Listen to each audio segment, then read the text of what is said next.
Brett, you are sitting in for Paul Simon.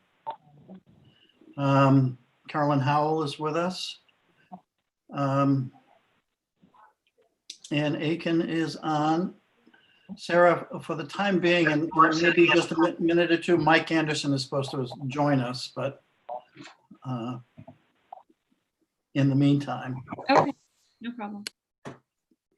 So this is December 2nd, believe it or not, last month of the year.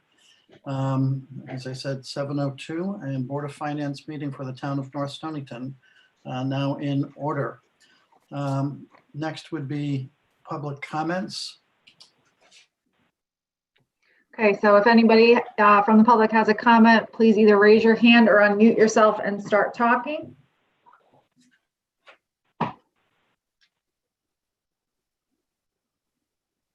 Going once, going twice.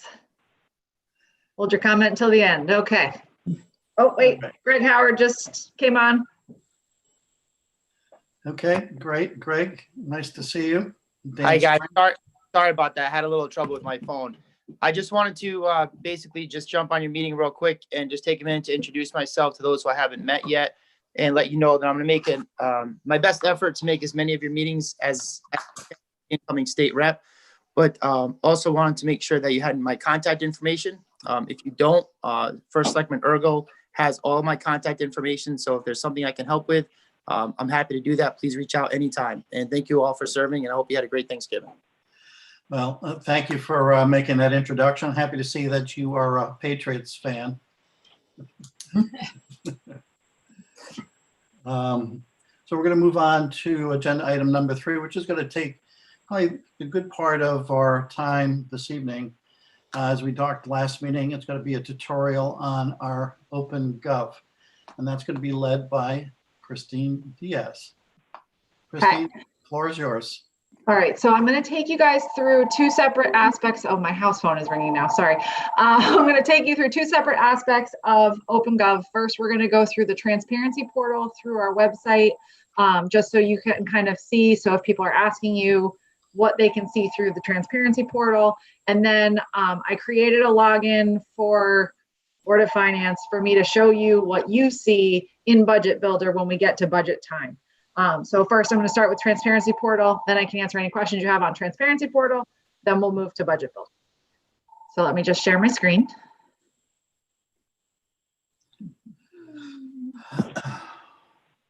One second, sorry guys.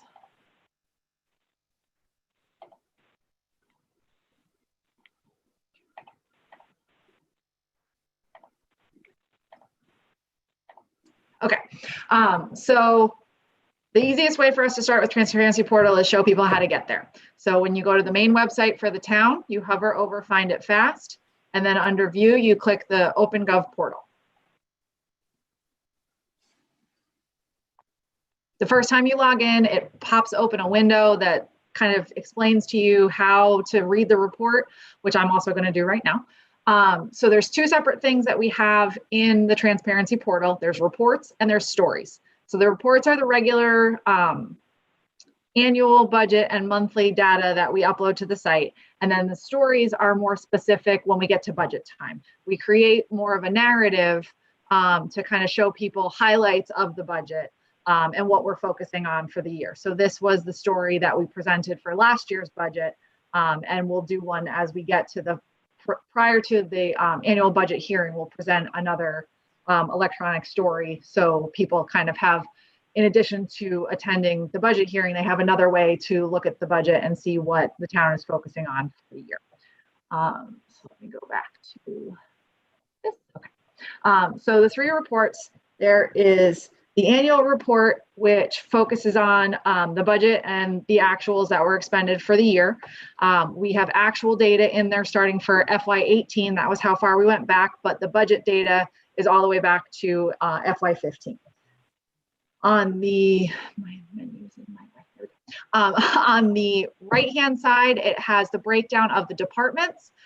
So if you hover over a specific department, it puts the numerical information on the graph to show you. And then also when you scroll down, it has all of the numerical information down at the bottom. This is strictly for department level. It does not go down to the line item. So this is just your large groupings that we have within our budget. So when you look in here, it doesn't go down as far as I clicked on land use. So when you look at the Planning and Zoning Commission, it doesn't go as far down as to show you the specific salary for the planning development and zoning official. Juliette's long title. It doesn't show you the specific salary for that line item, but it does show you that category within the budget. So this has all of that information. If you scroll over, it will give you anything that wasn't shown on the screen, since we have so many years that are shown in here.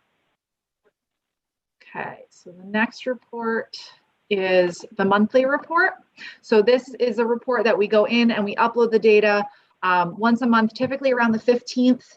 So that's why November's data isn't in here yet. We need time to make sure that we can reconcile the data before we upload it, because it is unfortunately a manual upload that we're doing. So again, there's the graph at the top, breaks it down by month. You can you select? No, okay. So this, we don't have a choice of the colors. I just want to tell you that. So that's why it's Pepto-Bismol and mint green. But it shows the revenue and the expenditures for those 4 months. As the year progresses, it will have more months on the graph. There we go. That's what I was looking for. So if you go back and look at last year, it shows you all 12 months across. So what I clicked was filters, which is below the listing of the reports, and that can help you break down the data to whatever level it's allowed to in Open Gov. So this report, you can filter depending on what you're looking for. You can search through here if you're looking for something specific. And again, the charts are at the top, and then as you scroll down, it has the numerical data. Anything that has an arrow next to it can be broken down farther. The revenues are the order that they come up in our budget, and it does have the line item number next to it when you filter down to the specific line item. So I clicked on revenue, taxes, which is our A1, and then general property is A1.00. So that shows the information for those months. It is cumulative, so everything that was brought in July is just strictly July, but August is July and August, and continues as you move through the year. When you look at expenses, it's broken down into groupings. So if you're looking for something very specific, I would suggest you go filtered by and search. But if you're just trying to get an idea of what's in the budget, you can go and just kind of click around to the different arrows. And then our budget report is just strictly budgets. It's just the budgets that were approved. It's not anything with actuals. And again, the data is below. And this one does not have the line item numbers. I was playing with it yesterday to see if I could add that. So I'm still working with them on seeing if I can get that, just so it makes it easier as people are looking. Are there any questions on the transparency portal section of Open Gov? Christine, I just wanted to comment, when you say actual, just for clarification, those are audited numbers. When we say actual, those are audited numbers.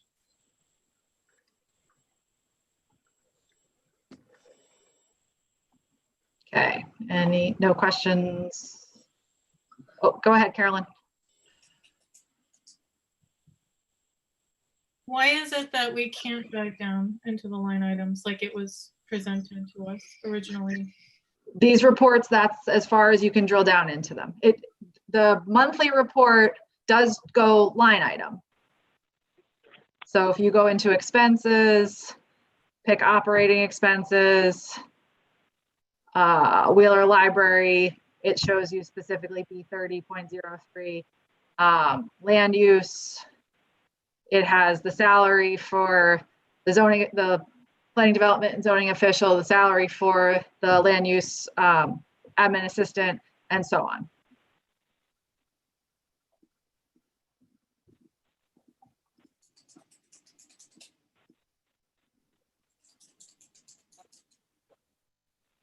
So it's just that annual report that doesn't do line items.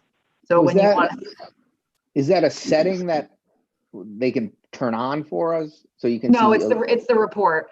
But you can go monthly, pick the year you're looking for, and then you can see all that data.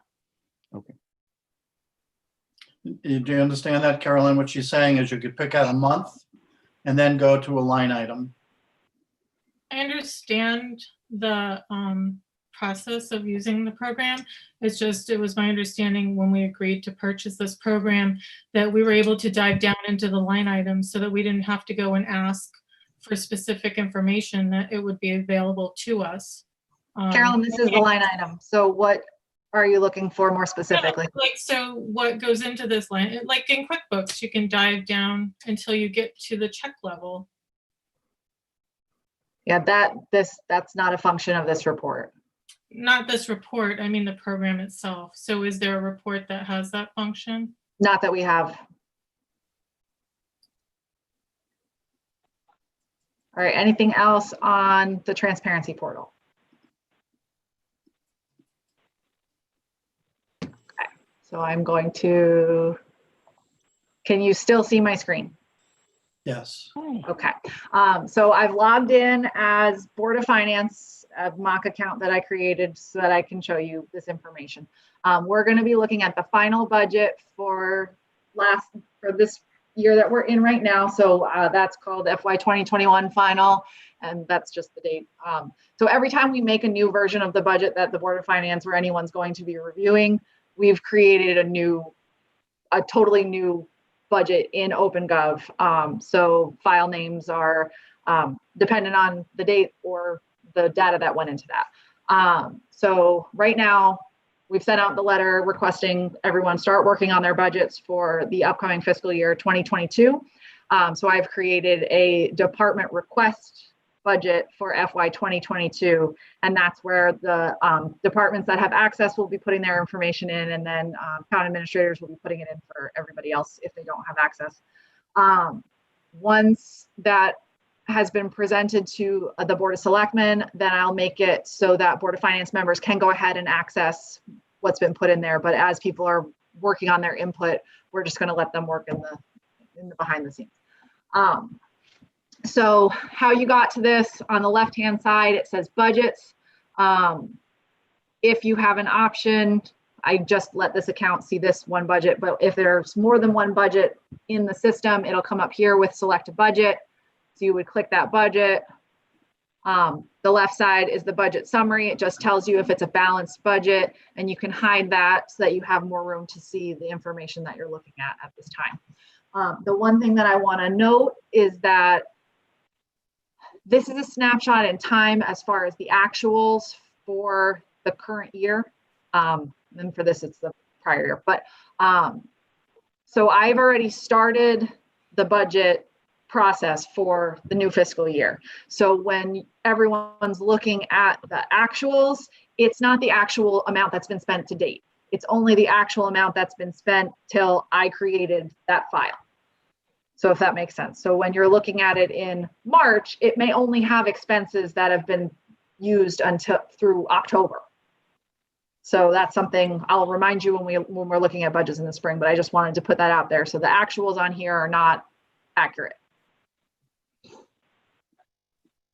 And that's just a setting in the system. There's nothing I can do to change that. I have asked them. Okay, so first, when you're looking at revenue, we have our budget set up in here the way our line items are. So A 1 through 5, B 1 through 34, then our capital, then our redemption of debt down at the bottom. So when you click a category, we're going to look at revenue first. You click the department that you want to look at. It brings up this screen, which shows you have options of proposal details, expenses, revenues, and activities. So every line item, whether it's a revenue or an expenditure line item in OpenGov, shows expenses and revenues. So now we're in a revenue line. If I click expenses, it's going to say there are no worksheets because there's no expenses for this line. It's strictly revenue. So you would click revenue, then you click the department, and then that gives you all the information on what's been entered in for this budget. So you can look at the line item. It has the number underneath. So planning and zoning is A5.05. It shows you in this first column here, the base is for this budget was the current year that you're in. And then the proposed is what you're budgeting for. So this is the base is FY 2020. Then the next column is the adjustments that have been made to the budget for the proposed amount for FY 2021. Does that make sense? Okay. So if there's subcategories that aren't official line items that make up that grouping, such as property rent, it has a little triangle next to it. So then you can take a look and see what makes up that grouping. So property rent, we break down so that we know and we can account for it. The hayfield rental for Hewitt Farm, the Wellfield lease also at Hewitt Farm through Southeastern Connecticut Water Authority, the restaurant, we get $1 from the fire company for the Center for Emergency Services, and we also give them $1 for the rec center. And then we have an item in here for the farmhouse so that we can recognize when we have rent that comes in for that, we will add that back into the budget. Go ahead, Carolyn. So this is the kind of detail I was looking for on the expense side. So why doesn't it allow you to dive down like that and see what this number is made of? Budget Builder is a completely different function of OpenGov, and it does not, it's nothing related to the report function. And this is the data that was put in. I put the revenues here. So this is the data that was put in as me, the user, for this section.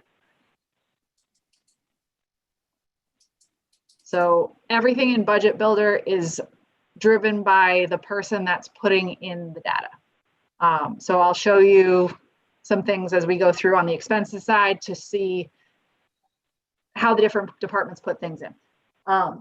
So any other questions on revenue?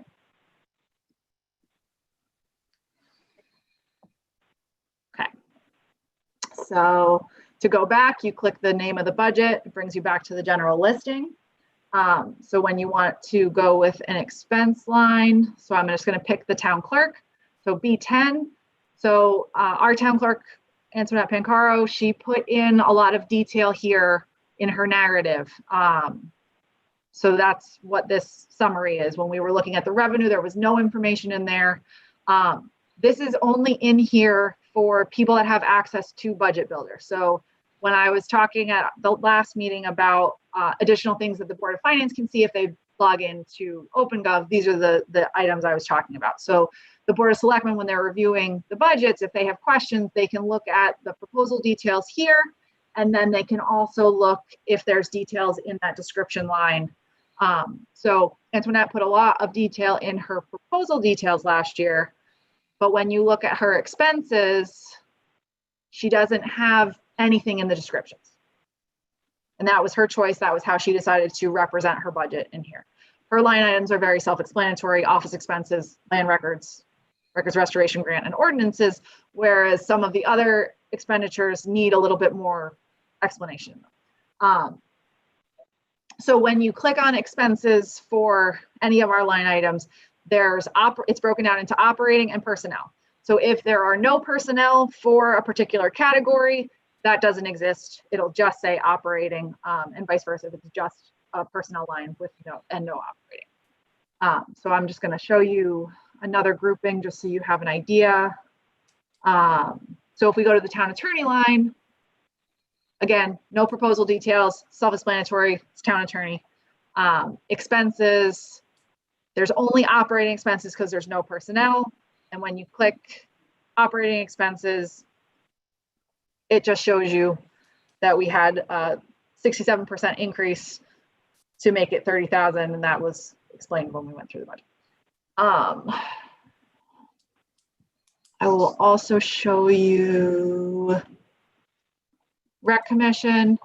The Rec Director put in a lot of detail in his budget because it helped him explain why he got to the final number that he got to. So he itemized every single program and how much was going to be spent on it. So that way, if there was questions, he could say, okay, we needed this much money because I'm having all of these programs and this is how many people I plan to have in them. And this also helped him build his estimates for his revenue. But because the way that our budget is done, that revenue shows up in A5 and not in the revenue button on the spreadsheet. So I just want to make that explanation that even though some departments have corresponding revenue that offsets their expenses, it's not on their individual line items because that's not how our budget's set up. So it's represented in the place that you are familiar with it in that A1, 2, 3, 4, or 5 line. So those are my notes on expenses. And then, yes. So did anyone have any questions on the detail level for the expenses in OpenGov? And again, this is login based. You have to have a login and be a member of Board of Finance or Board of Selectmen or one of the departments that's inputting the information. I have asked OpenGov if there's a way for this to be exported for the public to see in this format, because I think it's very, very helpful, and there's not. So that's why we end up exporting to Excel and creating the budget that looks similar to the budget that has existed for a very long time.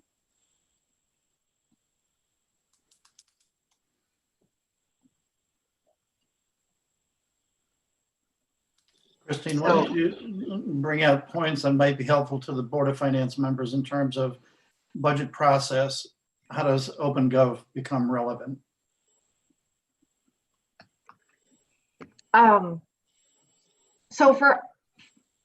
There's so many reasons why OpenGov is better than just putting things into an Excel spreadsheet.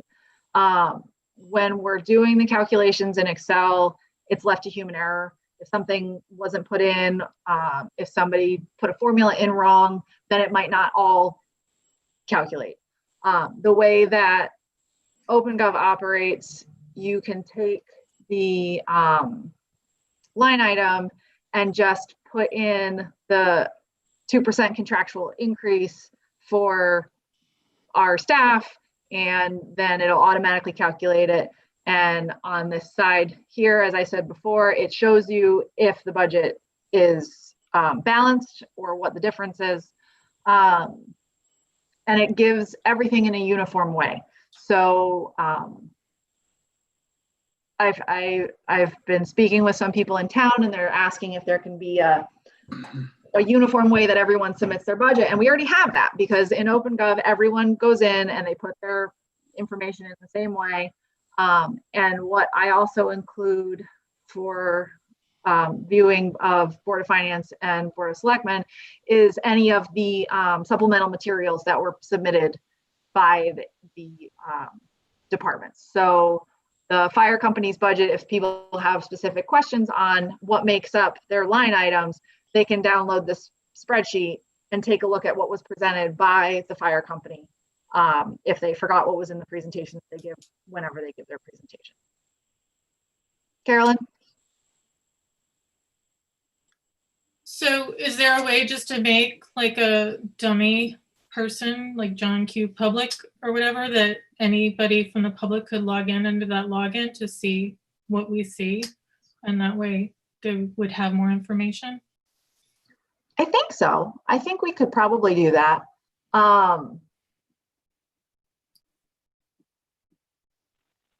Yeah, I mean, we're still going to, there's no way to print OpenGov. So we'll still have to create that Excel and then PDF version of the full budget so it can go on the website. But I can try to see what we can do to create something and just publicize what the username and login is. We just need to make sure it's locked down so that they can't make any changes. Christine, has there been any instructions to departments and others as to the narrative? You know, I think that's a nice piece. You know, I see some use it and some don't.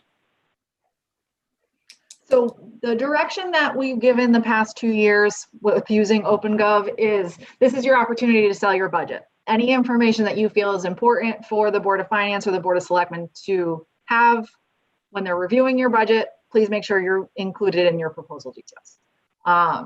So different people have used it in different ways. I think, so tax collector, there's just a note as to what the salary is because that position fluctuates hours. So that's in there just so people know. And then you saw what the town clerk had done. So if the Board of Finance would like there to be that description from each department, then I can send that out as a supplemental with whatever other information comes from the meeting tonight to make sure that people are presenting what you're looking for. Yeah, what I'm thinking is each department or commission or board could, in their narrative, in a sentence or two, just say how they are contributing to the strategic goals of the town. It could be as simple as meeting the efficient functionality of the day-to-day operations of the town, but you know, something that is relating to strategic goals. So I think if we start to build a little bit more of that thinking in there, everyone starts to see the budget a little bit differently, that in fact, it can be a driver to meet strategic goals, as opposed to, you know, what happened last year and are we just putting a 2% increase to it and getting away from that. So just a thought there, I think could be helpful. Right, and the letter that went out on Monday asking people to start working on their budgets did say, you know, don't just look at your budget and say you need more than you needed last year. Truly look at your budget and figure out, do you need more? Can you do with less? What are your projects? What are you working on? So hopefully people will take that seriously because we want to make sure that we're being fiscally responsible with the town's money.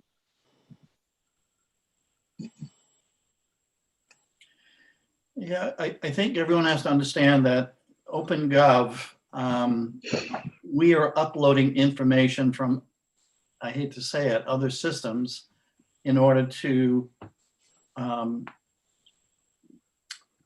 populate or forest out the Open Gov view. And we do it both for townspeople as well as administration and boards and commissions. So. I don't know what it looks like, but Board of Ed will be using Infinite Visions to create their budget. It has its own budget builder in it. So I'm excited to see what that looks like and how it turns out. Because as I have mentioned, we are hoping to move the town to that software with money from a future budget. So then we'll all be using the same platform. Our budgets will look the same. Our reports will look the same. And it'll just make sure that we're all on the same page. So, Christine, just you know, kind of a point of argument. What happens if the numbers aren't lined up to your QuickBooks system? I mean, does that happen? Are you seeing at any point a lack of alignment or reconciliation? For Open Gov, no, because the data is coming directly from QuickBooks. So every month I do the upload for those monthly reports. And then I do periodically go back in case there was anything that changed after audit or after an adjustment. I'll go back and re-upload, say 6 months ago, I'll re-upload. So in January, I'll probably re-upload July just to make sure it's as true to actual as possible. And we're talking about uploading. How labor intensive is that? Just give us a brief on what it So I have to go into QuickBooks. I run the report, set the parameters, run the report.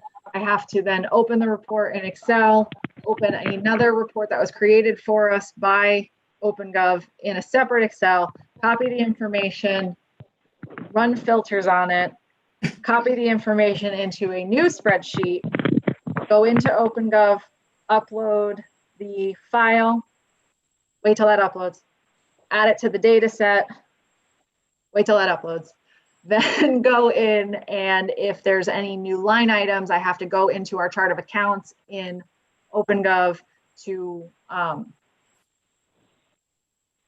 filter and assign groupings to those new accounts. So it could be a sub account that we have that Susan's created so that it's easier for us to track something within land use or within any of our categories.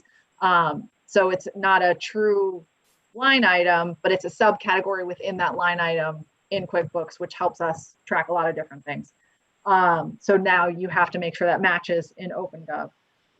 So you update the chart of accounts, then you go into the report itself, and you have to add, you have to click a button to physically add the new data into that report, and then wait 2 to 5 minutes, and then double check that the portal online has the new data in it. And in So total, it's a little bit labor intensive. on a total basis, how much time is that for you? I would say it's probably 20 minutes every time I'm updating one report. So if I'm doing 3 months, that could take 20 minutes per report. Sometimes it's faster when you're doing multiple because you're copying and pasting, but sometimes it takes that long. Okay, so, you know, given an hour, for instance, you actually can get a lot done relative to bringing life to OpenGov. Yeah, but that's just the reporting side.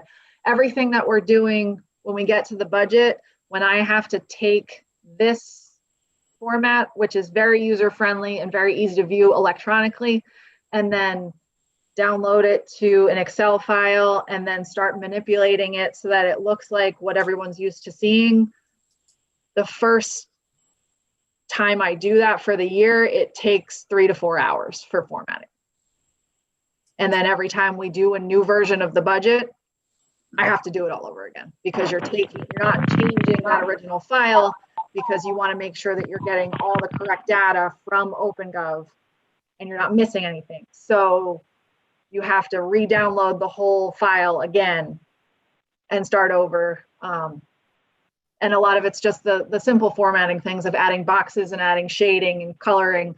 But it just makes it easier for the viewer to be able to differentiate between our line items. So it takes time, but it's worth it for what people are seeing. So, Right, and also it gives us one location where we get a historical view.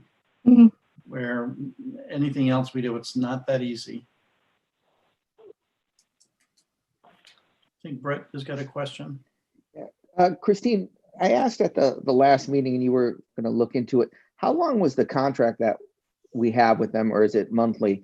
I have 2 questions. That was one. And then is there a module or any kind of portal that we can subscribe to that would allow that to be more real time so you don't have to take the time monthly and do it, that it automatically will filter from QuickBooks?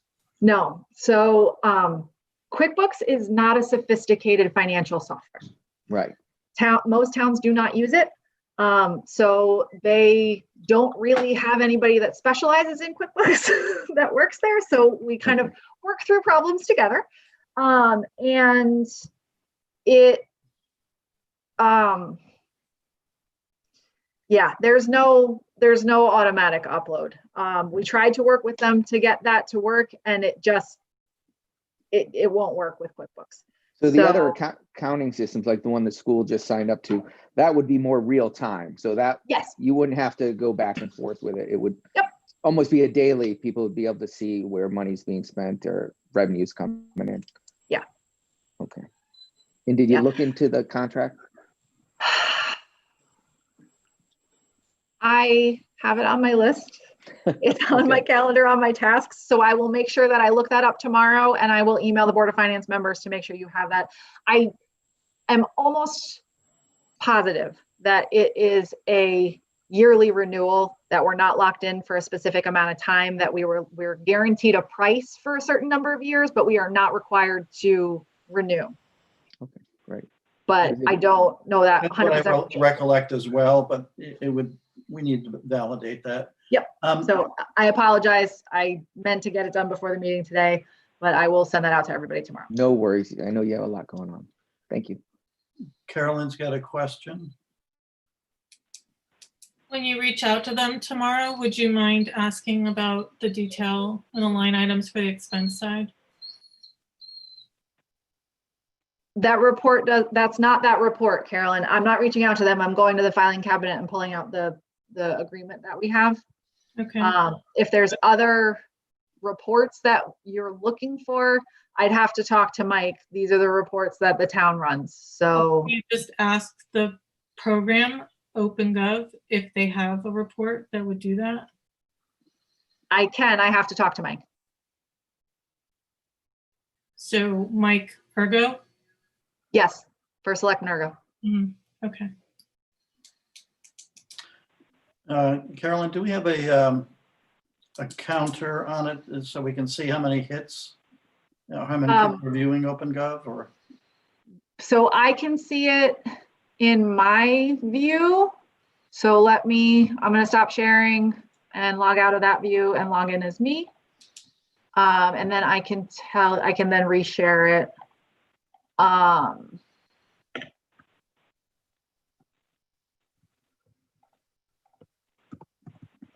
So it shows us for a 7-day period, for a 7 days, 30 days, and 90 days. And either it's not working right now or no one has gone in the last 7 days. So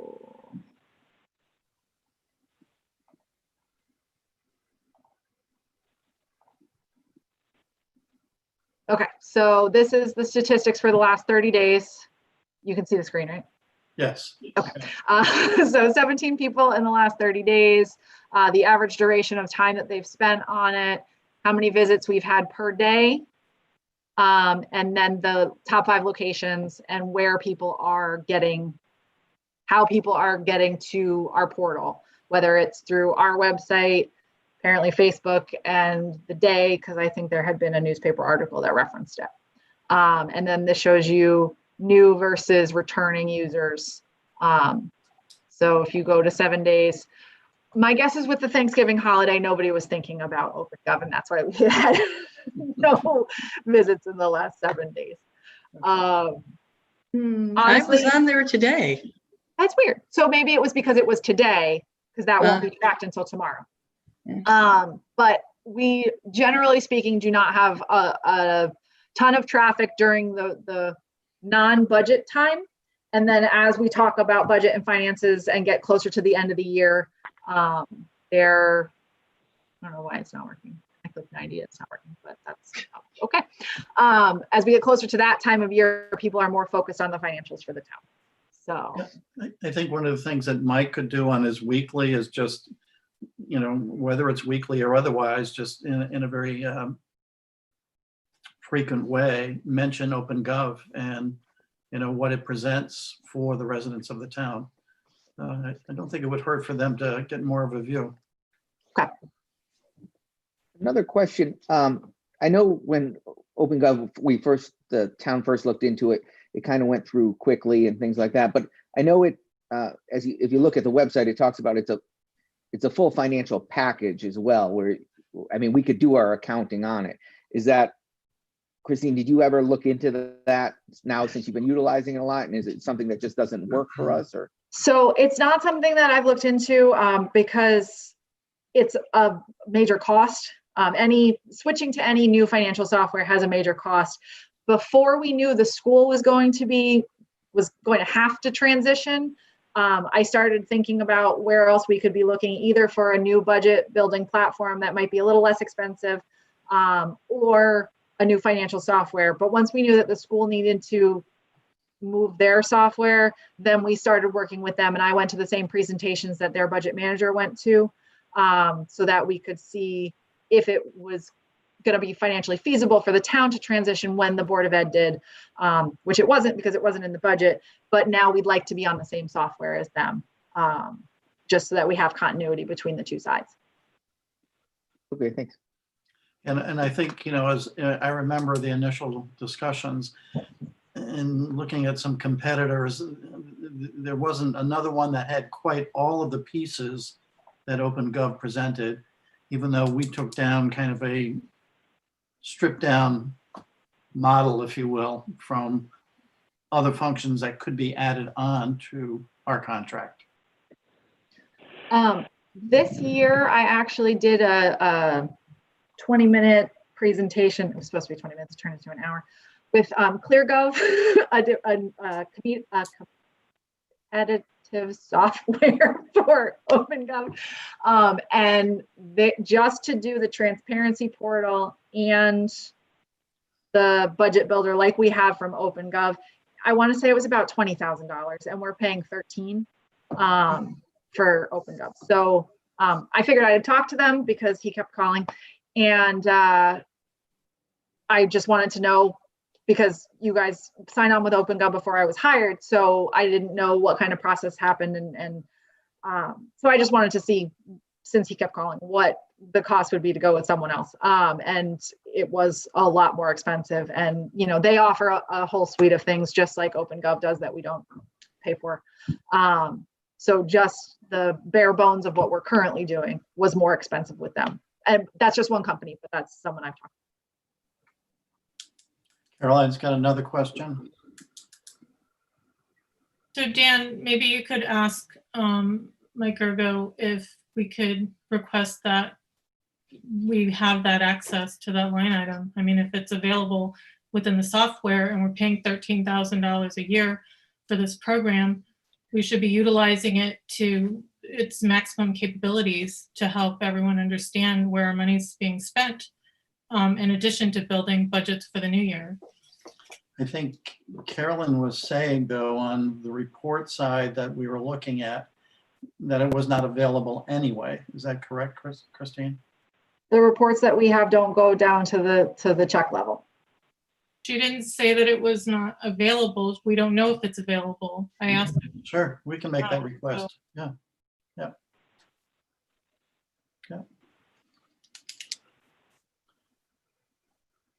Mike Anderson is on. Because we've not discussed anything, it's moving to a motion. Sarah, would you yield to Mike? I yield. Thanks for filling in, Sarah. Sorry, guys, I had to go get a new car. My car died. Oh, no. Was The it Infinite is not was it in the Infinite. budget? Was not in the budget. Okay. How about more questions on OpenGov? Thank you, Christine, for the overview. It was very helpful. You're welcome. Yes, I thank have- you. I have directions that I typed out so that I wouldn't miss anything. So if you guys want me to send those to you, I can, just so you can Yes. kind of have my notes of how you walk through stuff. Yes, please. Yes, please. That'd be great. As we first entered into OpenGov, I mean, I was part of that and went through, the demonstrations. We really were doing it to be able to present something that gave more transparency to the public. Being more communicative relative to the budget, and kind of a one place where, if used, could give them a very nice picture that I think presents a lot of clarity. So, I mean, I think that was really one of our major drivers in choosing to go with OpenGov. So I don't know if there was anybody on the board currently that was part of that. Caroline, you were part of that. Yeah. Yep. So, any other questions there, folks? All right, Christine, thank you. You're welcome. Agenda item number 4, the reval, which I did get a short paragraph from Daryl Del Grosso. I talked to him once a week. I think he gets tired of me cripping on him. But letters have gone out to all the residents in town relative to the reval. And that gives them an opportunity to perhaps make an inquiry or even contest what their property represented relative to the reval. And all of that has to, if a resident has something in question, their deadline is December 15th, if I recall. Christine, do you know that? December 15th, yeah. So in talking to Daryl, hopefully by our next meeting, he can actually give us an oral presentation of what the outcome has been. Carolyn? When were those letters sent out? Because I've not received a letter in my mail. Me either. So they were supposed to be sent out before Thanksgiving, but then with the holiday, the company decided to hold off until after Thanksgiving to go out. So they should be coming to mailboxes this week into next week. So the 15th is just in a couple weeks. So I think give a lot of time for some people to review if they have questions or concerns. This is coming from the company. And the problem is the whole COVID situation really slowed things down dramatically. And yet it's something that we need to have done by the end of the calendar year as we do a reset of the grand list. So you're right, it's a tight window, very tight window.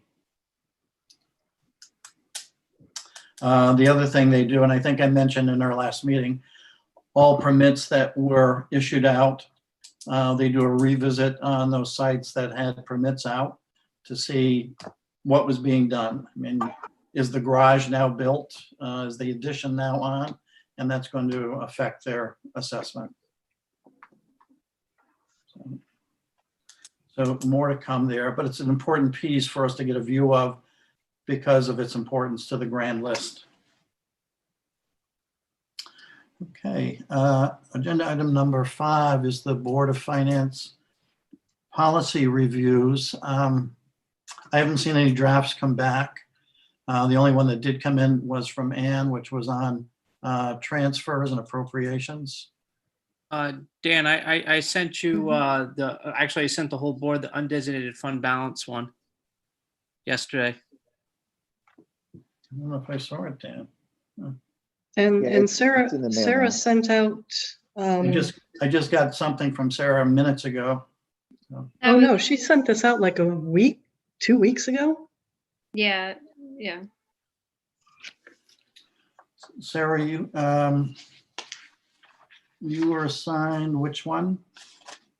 The balanced budget. Yeah. The balanced budget, that's right. Yeah. Dan, And- I sent it out yesterday at 4:03 to the entire board. Okay. I saw yours, Dan.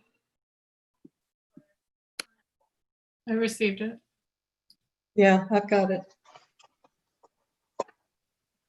Me too. I don't have it. I don't know why I didn't get it, Dan. 1 second.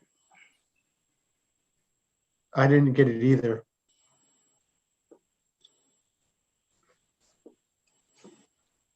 Can you hear me? Yep. Yeah, I got your mic. Yeah. Yeah. I have these headphones. I wasn't sure if they had a speaker on it. All right.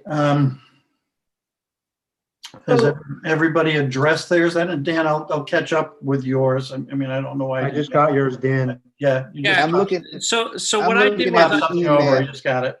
yeah. So what I did was I sent it to the Board of Finance members the joint email that everybody is a part of.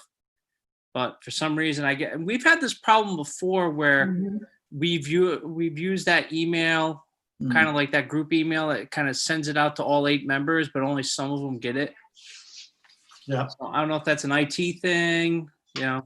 Did- So what I found is most helpful is if you're going to use that group, you should then also hit the thing that expands the group and shows you all the email addresses. That's what And I they do did. every time I send you guys an email, and I think you're all getting them. And Did we everyone have, get the- and we have 8 members, and that's why I normally do is I hit that and make sure all 8 members will, the colored dots and everything, and then the names pop up and everything, and I sent that off. So Yeah, I'm looking at it, Dan, and there's only, it is missing some names on it. that's weird because I'm looking Yeah. at it. Well, let me look at it right now. So I don't mind if there's something that you want to go out to everybody, if you'd rather send it to me and then I can forward it to everyone as a group. I'm just offering. You don't have to That do it works that for way, me. but since I send your meeting materials out, I wouldn't mind doing that I just think to that's help. probably a good idea. Until we find out what the glitch is. We're gonna post the meeting materials on the town website with the agendas when those get posted.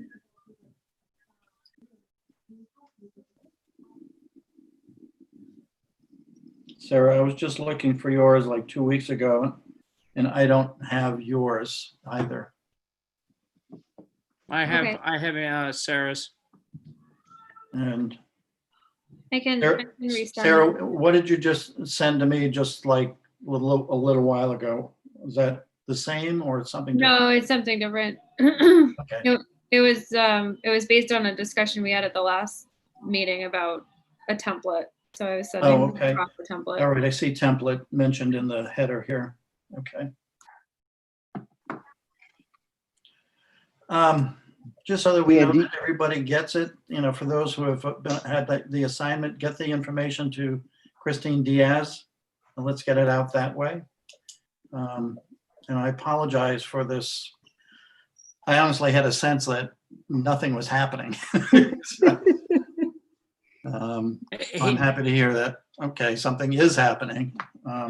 Hey Dan, the one big thing I found with the undesignated fund one, maybe we can just briefly discuss it, was Sure.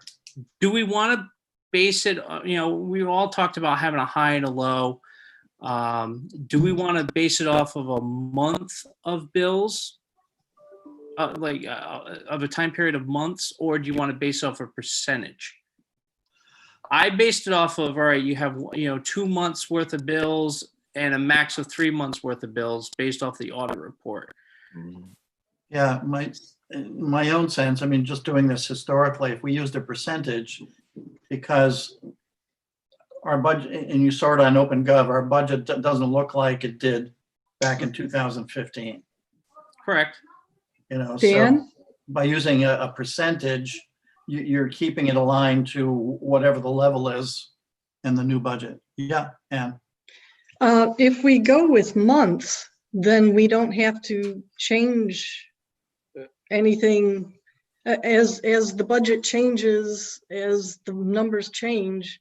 If we leave it at months, it should And not need when much you read it, I editing. do have a mechanism in there that says basically by December 1st, we need to be reviewing this every single year. Just it could be even a courtesy look or whatnot, but we should be reviewing this policy every single year before the budget to see if we had any issues with that. At least if we went with a month by month basis on that, you're dealing with, like Ann was saying, you're dealing with a finite number. It's not, and we would be living in the now of that. And- it's an easy report to develop from Christine Diaz, and where it looks like on a month-to-month basis. Brett, you had a question? Yeah, I know we were supposed to work on this together, but it's hard to do that without, violating some FOI rules and things like that.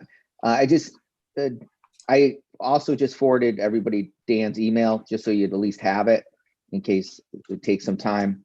But Dan Smith, when I looked through your report, in the way you wrote that up, I have to agree with Dan Spring. I do think a percentage is more accurate and more in line with what every other town in the state is doing. And also, I don't know if you guys have seen it, but the Office of Legislative Research just came out with a report October 16th on municipal rainy day funds. And it actually, the reason I found it is I started going through and calculating all the different towns with guidelines to figure out where their percentages were. Well, come to find out, in October, the state did that for us. And actually they give where everyone's balance is currently. They don't go over their guidelines, but they go over it every town. And it talks about, out of the 169 towns, only 165 have unassigned funds. So if you want, I'll email that to everybody here as well as a guideline. But when you go through the different towns and look, almost everybody is a percentage of their budget. And the range that I found is if they do relate it after the percentage, they might talk about what that relates to. The average is 1 to 2 months being the max. I haven't seen, there was one town that did go to 3 months, and they had a range from 1.5 to 3. But Dan, what you wrote is great, and I think it's a great start, but there is no information, and I think that's where we should work on as a group at some point, is when we go over that percentage of what we're looking to do, what happens to the money. So if you look at Newtown, for instance, has they have a great policy. They're not actually where they need to be, but they have a policy, and they talk about when they do get to a point and exceed that percentage, what happens to that money in the policy that's in place. And that way the residents of town understand where they're coming from, because a lot of the back and forth, and there are a lot of towns that don't have this policy. The residents, it seems like some of the pushback was they were concerned that they'd be overtaxed if their percentages were too great. But that's, like I said, that's where I found in my research, but the percentage was a key. Yeah, I think the lower bar is perhaps the more critical in terms of a percentage, and that the Board of Finance should have some discretion as to where the upper level is. And policies that I have seen, once it hit a certain point, it was brought back to the residents as mitigation on taxes. Right. The lowest was 8%, I think, is what the majority try to put as their lowest. And there's also in that 8 o'clock legislative briefing, there also is a link to it's called the fund balance guidelines for the general fund. So it actually breaks it down for you. So a lot of this breakdown was done over the last 2 months, thankfully, by the state. Yeah, so I'll send that to you guys. The percentage that was put in what we now are viewing as our unassigned was really based on, we at least had to have 1 month in reserve for operation.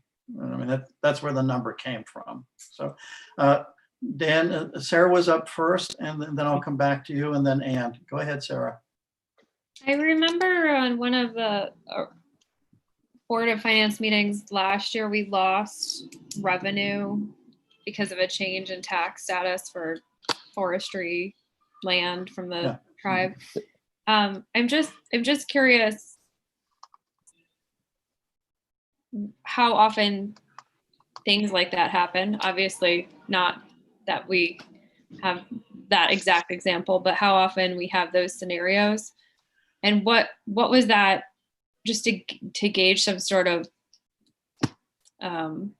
metric, like what percentage of that was that to our town? What was that impact? Yeah, in the 10 years, I've kind of had a view of the fiscal functioning of the town. This was the first time I saw something like that. And it was land that at one point they thought the owners would develop as just being raw land, whether it would be a subdivision or whatever it might be. But they, again, due to economic restraints, decided to take advantage of putting it in forestry. The revenue loss on that, Christine, I know you had a view of that. I think it amounted to like $14,000 or $15,000. It wasn't a large amount, but we don't want to lose anything on the grand list, quite frankly, and thereby loss of revenue. So. Yeah, I don't remember the exact amount, but it was, overall in the grand scheme, it wasn't that big. And you know, Daryl had talked to them multiple years to see what they were doing, and they weren't planning on doing that. And then all of a sudden they did. So it wasn't, I thought it was a really bigger acquired hit land than or that. anything. It was just, they decided to switch it. So, well, Mike? I thought it was a bigger number than that. Wasn't it 200 something thousand? It was I honestly 200 don't remember. What? I honestly don't remember offhand. So- I think it was 200 and something $1,000. Yeah, I remember that too. Yeah, so maybe a different question, and it doesn't have to be answered tonight, but it would be helpful to understand whether monthly or percentage wise we're in the right ballpark. Would be, how often do we dip into our undesignated fund, and what does that typically look like each year? Like, could we get stats over the last 5 years? Because that would inform, in my mind, how much percentage or monthly that we would normally need to have to protect the town. Yeah, I mean, up to this point, again, Never. in my own history, anytime we dipped into the undesignated, it was due to an appropriation. And those appropriations, if larger than 20,000, had to go to a town meeting. And some of those were then offset by grant reimbursement. So it came back to us. So I can say, we can probably break out the historics on that, but it wasn't large.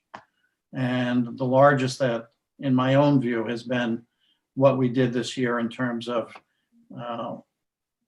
tapping into the undesignated to offset or mitigate taxation.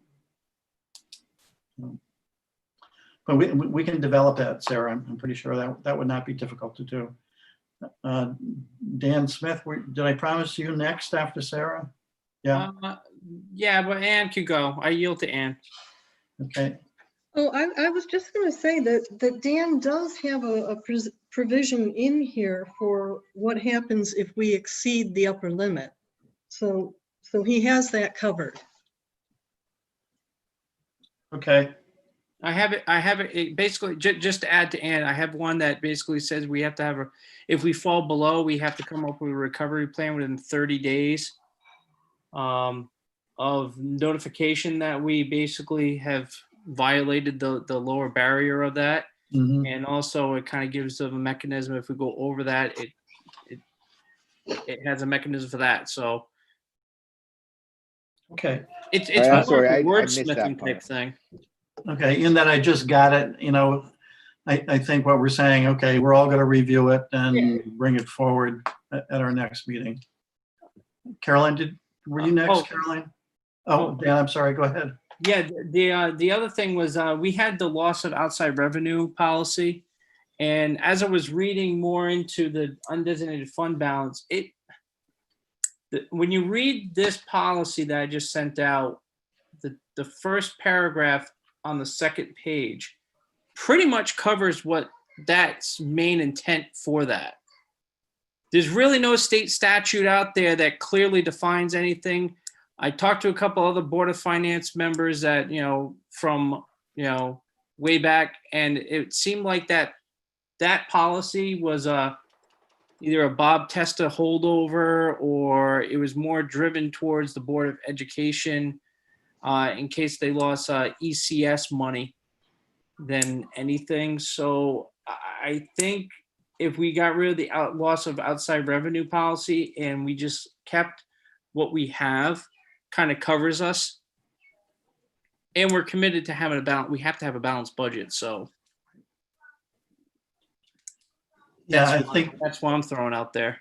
Yeah, I think the loss of revenue to me was a bit draconian. And okay, yes, we could have downturns in revenue from the state. We know that's possible. But does that then mean we automatically have to choose to alter our financial support to the Board of Ed? I mean, I think we have to decide as a board, as a town, what we want to do with our assets. Yeah, and I think that last that first paragraph on the second page kind of covers that. Yeah. All right, now I'm going to swing back to Caroline.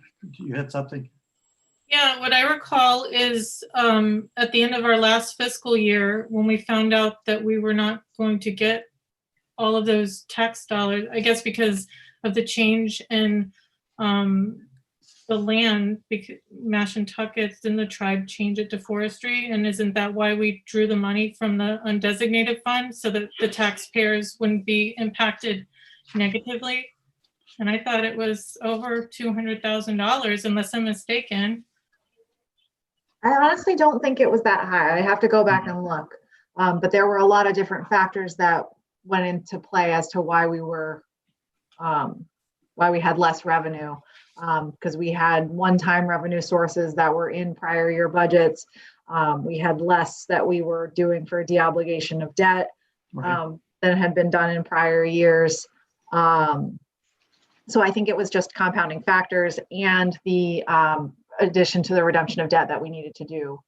That sounds right now. I think a combination of those factors put us like 0.25 mils in the hole before we even started budgeting. Right.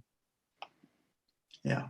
I think that may be it, Caroline. It was the aggregate of all those things was somewhere in the $250,000 range. Yeah. And you're right. When that's why we used the undesignated fund A to get us to zero. Mhm. Right. And then when we had the increases we had to allow the increases we had, we used a little bit more to alleviate the burden on the taxpayers. I'm just looking through some documents where I was hoping to find the change in the grand list doing that forestry. I know I've got it in hand here, but it's just going to take me a few minutes to search through it. So, okay, so it sounds like the net of this is we've had some progress relative to policy review. And is everybody kind of in for the assignments? Everyone has developed a submission on their assigned budget or policy? So Anne, we had appropriation and transfers. You're good there. Paul and Sarah, they were on budget reconciliation. Sarah, you sent something in? Yeah. We did.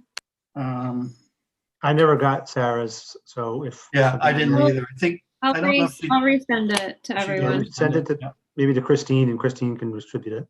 Thank Yeah. If you. you guys wouldn't mind sending me them just so I have them as well. Yeah. Sure. Yeah. The one on loss of outside revenue, Carolyn Howell and Dan Smith. I think I'm hearing that we could rescind that policy. Mhm. I mean, I don't think there has to be a replacement there because we're actually moving to a balanced budget.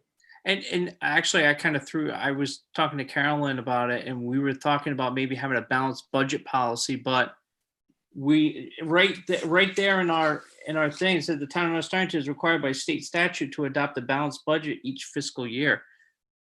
You don't need much more of a policy than that. So it is kind of a moot point of having that policy. Would you make a motion to rescind that policy? That's 2017-01. Yeah. If you make it, I'll second it. I make a motion that we rescind the Board of Finance policy 2017-01, loss of outside revenue. No, not that one. That is. Oh, is- I thought you said the balanced budget one. No, there is no balanced budget one. He said they were thinking about presenting one, but then realized they didn't. There's need no to. point of having a balanced budget policy when the undesignated fund balance policy states right clearly the town of North Stonington is required by state statute to adopt a balanced budget each fiscal year. Yeah, so we're talking about two policies. The budget Bonding. reconciliation is Paul and Sarah. And so we're talking about that, but let's talk about loss of revenue policy. So I also, and I made the motion, I'm in agreement that the loss of outside revenue policy to me doesn't make sense and could actually be injurious. So, Well, let's have someone have a second and then we can have a discussion Second. I properly. think Dan did. I think Second, Dan Smith, yeah. Okay, into discussion then. And did you have anything else?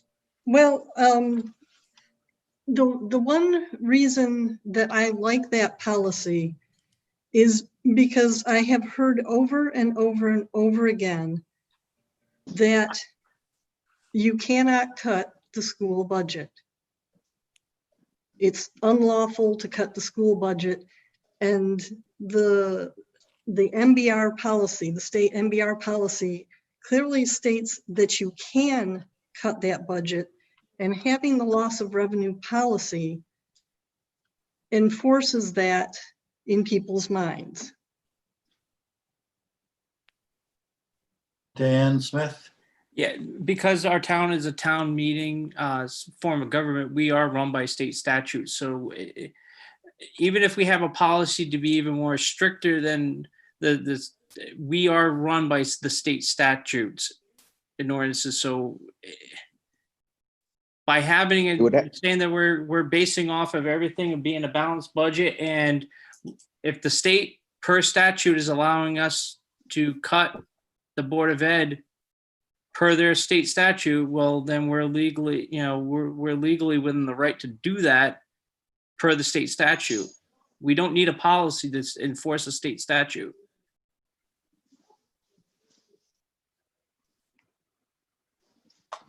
Any other point of discussion on this one? Carolyn Howell? We talked about having links to different things at the state level. Maybe that would be something you could link up if, if somebody wanted to read the information without having to keep looking for it.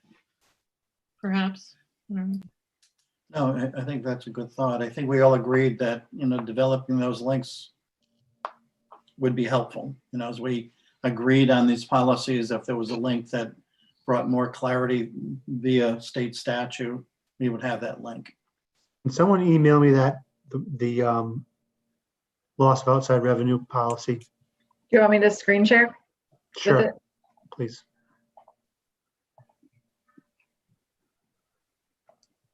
There you go. Thank you.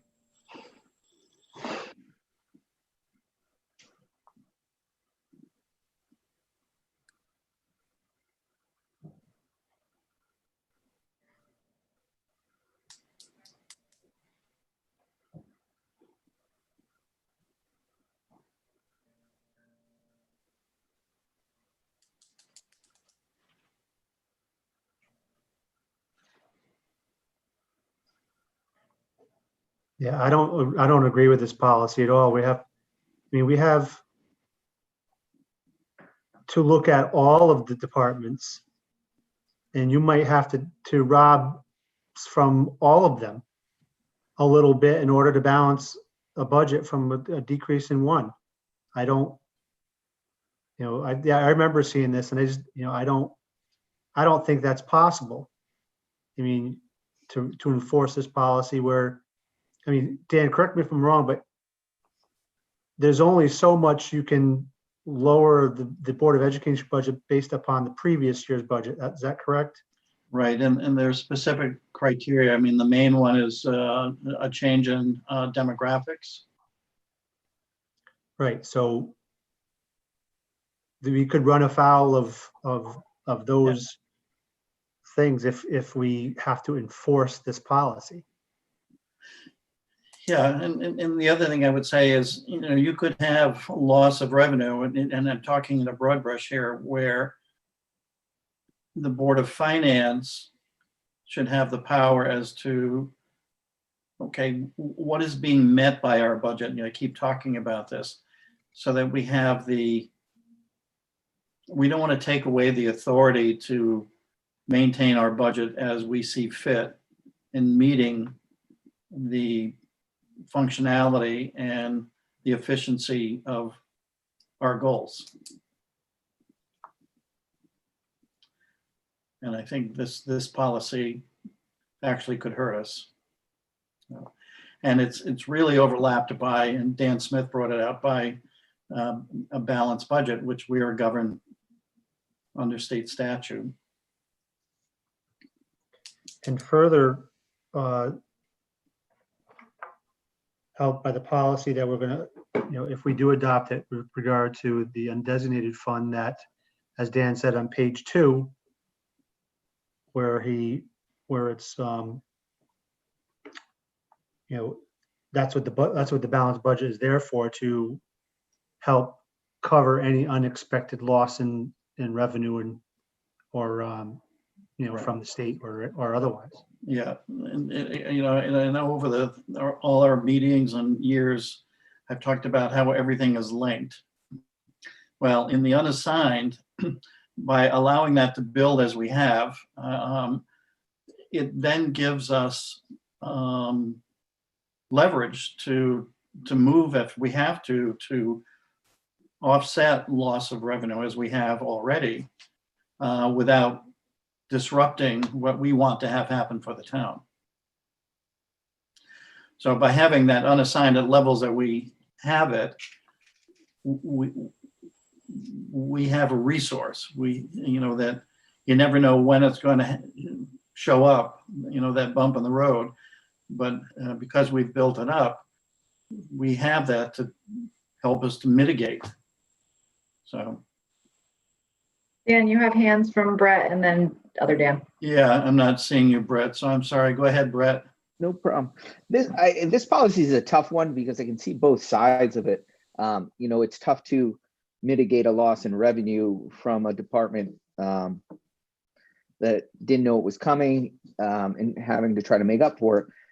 But on the cautious side, I can see why a policy like this is in place. For instance, how do we combat an inflated projection of revenue? So if there's a revenue projected for a certain department, and that's in the pre-budgeting period, and then that money does not come in, now it's not just up to that department or line to make up for that. And you hope budgets or revenue isn't inflated, but sometimes it can be.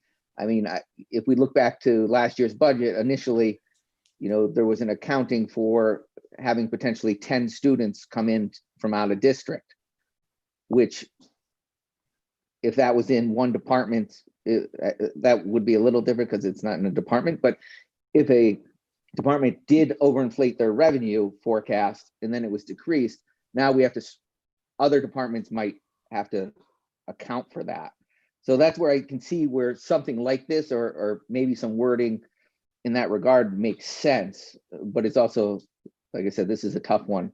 But I am concerned that, if there's an inflation of projected revenue, that it could be detrimental to the rest of the departments and budget. Yeah, I appreciate what you're saying, Brett, but the essence of this policy as it stands is really a drop down on a balanced budget. The one good thing I can say that we did last year was I kept for the departments I work with, I kept an eye on things, especially related to COVID. So we made sure that rec was going to be 20 grand short on their revenue side. So they consciously did not spend that corresponding expense. And same thing with the senior center. They put 5,000 in as revenue because they charge for the trips that they go on, and then they have that on the expense side. COVID equaled no trips, no revenue, no expense. So with this policy was created prior to my position being here. I'm not saying I can watch every line item and make sure everybody's, getting the revenue that they've tracked, that they projected. But that is one of the things that I do try to keep track of, especially when we had the catastrophic impact of COVID. So.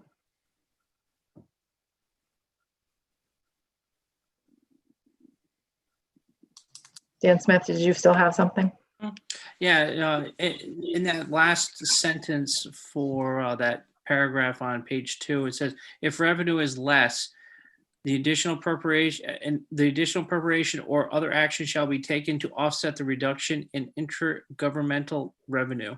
So basically, when you go through that whole paragraph, kind of cleans up and sums up this policy in a little bit better light of, it talks about mid-year state government revenue adjustments to aid of municipalities or prorated grant revenue.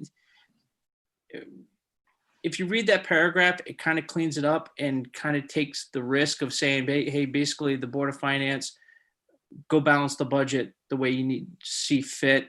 If we have to do appropriations, or somebody's got to do appropriations, or take action to reduce in other directions. Yeah, so I mean, it comes back to what I believe is the mandate to have a balanced budget.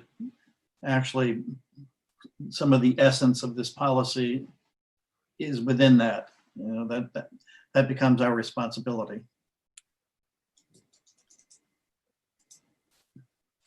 Any other discussion?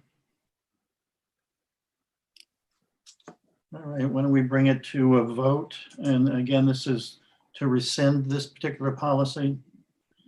And Brett, yay or nay?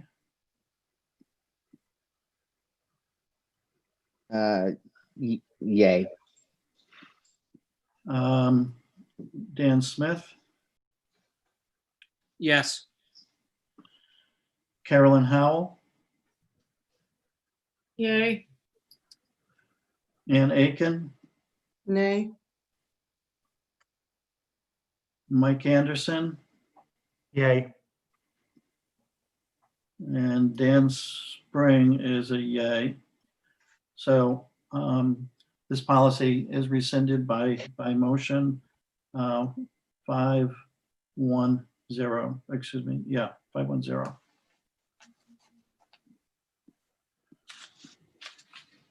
All right. Brad The has others his that hand are kind of out, I'll be right with you. They're outstanding. We'll take a look at them. So now hopefully everybody's got what was sent in, and then we'll pick it up at our next meeting, the other policies. Brett, you had something? Yeah, I just wanted to ask, do you think there's any reason that we should look into a potential policy regarding the school revenue and expenditures based on that, especially now that they have their RISA account? I was listening to the Board of Ed meeting tonight, and I think they mentioned that they probably are pretty certain they're going to have around, I think it was about 7 students from out district come in. How do we handle that or make sure when that revenue comes in? I know it comes into the general fund for each student, but if their costs are going up because they're taking in students, how do we account for that? Is there something that the board should have a policy on to somehow track that? Because you would think naturally if they have more students coming in, then their expenses are going up, not for that full tuition, but it's got to be a percentage. So that money just doesn't get put into the general fund and spent across the board, where none of it's at least somewhat tried to be earmarked for the education side of things. I think, we have the position of vetting their policy, their budget, and whether or not it's something that is substantiated, or whether or not we should order an amendment, and we've done that as exhibited in this last fiscal year. So I mean, I think I'd rather would not have a policy. I think they have to have some. They have to have some discretion over their own policy, but they also have to justify it, and we are the oversight board that they make that justification to. Right, and I guess it stems from the last budget cycle, when we saw that in the revenue share of that revenue coming in, and in the selectmen's budget, that money was being spent. And then when the selectmen had to take that money out as revenue, obviously their budget had to shrink. So I worry about when that money is actually really coming in. Yes, the Board of Finance will look at that, but I thought maybe it'd be best to have some kind of direction so that money just doesn't get spent on the general government side completely. Right, all That's money all. that comes into the town is the town's revenue, and all money that gets expended is the town's money to expend according to the budget line items. So the Board of Selectmen presents the revenue for everything, including ECS and any money that's coming into the town. We don't ask Board of Ed to present revenue because they don't technically collect revenue. The town collects revenue on behalf of everyone in the town. Right, Christine, I totally understand that. It's just that in that budget, the selectmen's budget, they were actually spending that money. No, so there was we extra put in all the expenses, revenue basically. that we get from all of the sources. And then in our full budget, the Board of Ed is represented as B32. I understand. So I don't know that it's possible to divert those funds because it all goes to the general fund. It's all one big in, one big out. And we get to vet all of that. So, All right, very good. all right. Dan Smith has a hand up. Oh, Dan, go ahead. Yeah, although maybe this is not a policy per se, maybe it could be. The expectation of what we expect to come in as a set standard for the budgets. We kind of talked last meeting of what we would like to see in our budgets, and when they come in from the Board of Ed and the general government one, where it's either it's a printout with a bunch of numbers and positions and what they want to buy and everything and what they're going to spend. But I know like each one of us kind of has a different way that we want to see the budget. Like for me, I'd like to know, like when I get a budget from either one of them, I want to know who's a represented employee and who's not a represented employee. The line items with service contracts associated with them, with the terms and how much longer we have on those. A list of all the transfers between line items, grants that have been applied and won and everything, something like that maybe would be a policy that we want to write. Maybe it's not, maybe it's just general guidance or. Yeah, I think on transfers, what Christine Wagner made clear is that they're available. Heretofore, we've just never requested them. So that they have a complete record of them. And, we can have that attached to their profit and loss.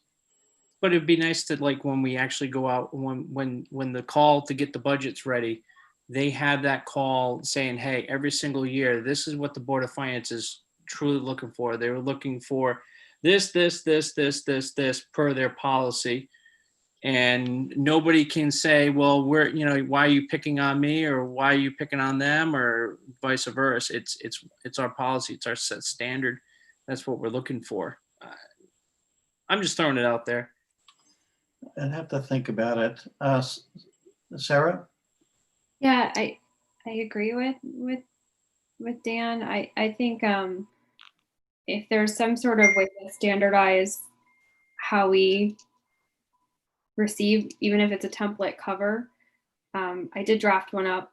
I wasn't sure what the right forum was to share it, so I'll take direction on that. But just being able to have each group that comes to present the budget present, at least for the first 5 minutes, a consistent scenario of what's your budget this year? What was your budget last year? What are some of the major differences? How many contracts, have exit dates in the next year? Dan, I didn't have that in my template, but that's a good one. Those kind of thing. That's sort of a summary. And so everybody's sharing the same summary. And then I think, Dan, it goes to your strategic direction, because if we're clear on what the strategic initiative, if the Board of Ed, for example, strategic initiative is, bolstering their software and their computer scenario situation because of COVID, it's good for us to know that up front so that there isn't, there's transparency in terms of why they made the choices that they made. And if we ask everybody to do it in the same way, it might make it simpler. I like the idea of the template. I don't necessarily see that it would be a policy though. So It's something that goes along where we give a template out to the general government and the Board of Ed saying that this is like one of the big ones is any large increases and decreases to a line item from the previous year, give a kind of a short reason why that is and maybe some historical data for why that is going, could it be a line transfer? Then you have the transfers, but why did it go up so high? And that's one of the first things I do is when I get, the printout, I start circling the percentages that are over, 2 or 3%. That Right. I'm going to ask questions about that. It Yeah. kind of cuts down the, Dan Spring asks, everybody asks the same question 4 or 5 different times over like a 3 or 4 different week time period. We can cut these meetings down when we're asking for this information, or it could be as simple as here's the information. These are the reason why they went way, way high and the reason why they went way, way low. yeah, all of their submissions have to be with backup information, Dan. So we've been getting that year after year. But I think the idea of a template gives us that kind of a snapshot picture where it can either streamline us through, not overly concerned to, okay, here's a pinpoint that we need all to take a look at. Yeah. Rather than going and searching for it. Yeah. So my question to you as the person that's going to help get this information out to the boards and commissions and departments is, do you want one from the Board of Ed and one from the Board of Selectmen about the entire general government budget? Or are you looking for the IT department to do one and the town clerk to do one and the fire company to do one? Or is it just the groups that come in to present, like the fire company, the ambulance, and then the general government speaks on behalf of everybody else? My first thought is that because the Board of Selectmen is reviewing all the submissions, that they probably could develop one template that, was broken down by, all the submissions. And was there anything I don't know what you mean by that. in their review? Was there anything that was specific to the volunteer fire department, for instance? Was there something very specific to highway? So, Carolyn Howell, you have your hand up. I think having a template is a great way to, streamline everything. I do think that each department, especially if they have over a certain dollar amount, should present their own template rather than have the selectmen filter that information. Okay. I think it's more important for them to tell their story in their language. Any other thought? Anybody else? Anne? I will echo what Carolyn said, and I certainly think that all of the departments that do presentations should have a template. They should do their own. Okay. So then what do you do for the other line items, like all the departments within town hall and all those? So do you would just want the selectmen to have a summary if there's anything of note in those? Yes, I think that would cover it very well.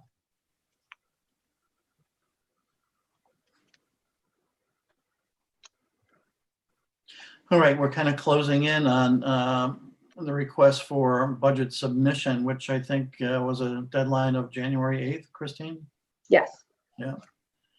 So what I'll look at the template that you sent, Sarah, and see if it's something that could be added into the request, knowing that we only have a month now for them to make the submission. Carolyn Howell?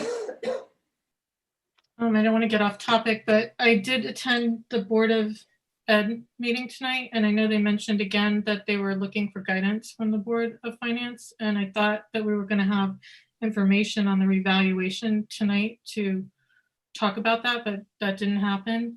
I just wanted to mention, Daryl doesn't have the final on it, so are you going to let Christine Wagner know that? I That that's will. why? I'll give her a call. Okay. Daryl won't be doing the presentation for the new grand list until January 20th on the schedule. So we won't have a full picture of that until after budgets are already due, Carolyn. So my question, or I guess the problem is that when I listened in on the Board of Selectmen meeting last week, where Christine Wagner said that we had talked, we should have been working on the budgets all summer. I guess that's the impression that everyone's gotten. But I don't think they fully realize that there's a lot of times that we ask for information and we don't get it because we're told that either, we're dealing with COVID, at the selectman's office, which is understandable. Also, they're meeting with the auditor's not done, everything's still being audited. So we have not really had a chance to look at information because the information that we requested, either we didn't get it in a timely manner because of things not within our control. And that's the reality of it. So I think people need to realize that maybe they need to understand why we're not meeting those expectations. It's not because we're not trying, because there were many meetings that were canceled where we could have had workshops and had discussions amongst ourselves like we are tonight. But that didn't happen. We didn't have meetings. We weren't given information. So there really wasn't a lot that we could be working on. So I think there might have been some misunderstanding about what information was going to come forward about reval now. Reval was always supposed to be done in the middle of December. It's going to impact what the mill rate will be moving forward, but it doesn't have an impact on the current year. And generally speaking, we don't know what the revenue side is going to be before the expense side of the budget is done. So I don't know, Carolyn, can you just clear up for me what you thought you were going to get at the meeting today? Well, I guess we were under the impression that the reval was being wrapped up and that we would know, we're going to be. And then if you talked about where we're going in the future, I guess if they're looking for direction, then maybe we should be talking about it and giving them the direction now rather than waiting to discuss it when Daryl's finally going to have this information. I don't know if it matters now or later, but I guess they're waiting for information because they don't want to have to come back to us later and have us say, you're too high, you need to cut. It's like if you have a realistic number that they can work with, that's, I think the goal is to not have a lot of back and forth. We all know what number we're looking towards meeting and have people start there rather than, start high. Like they want to start where they think is a good number for their needs. And then we have other people who want to start at zero, so this is why I thought we were going to have these conversations about the pros and cons of COVID and the impacts that it has had on all of the departments, either in a positive or negative way to their normal operating, and also the budgets this year and what they're anticipating for next year.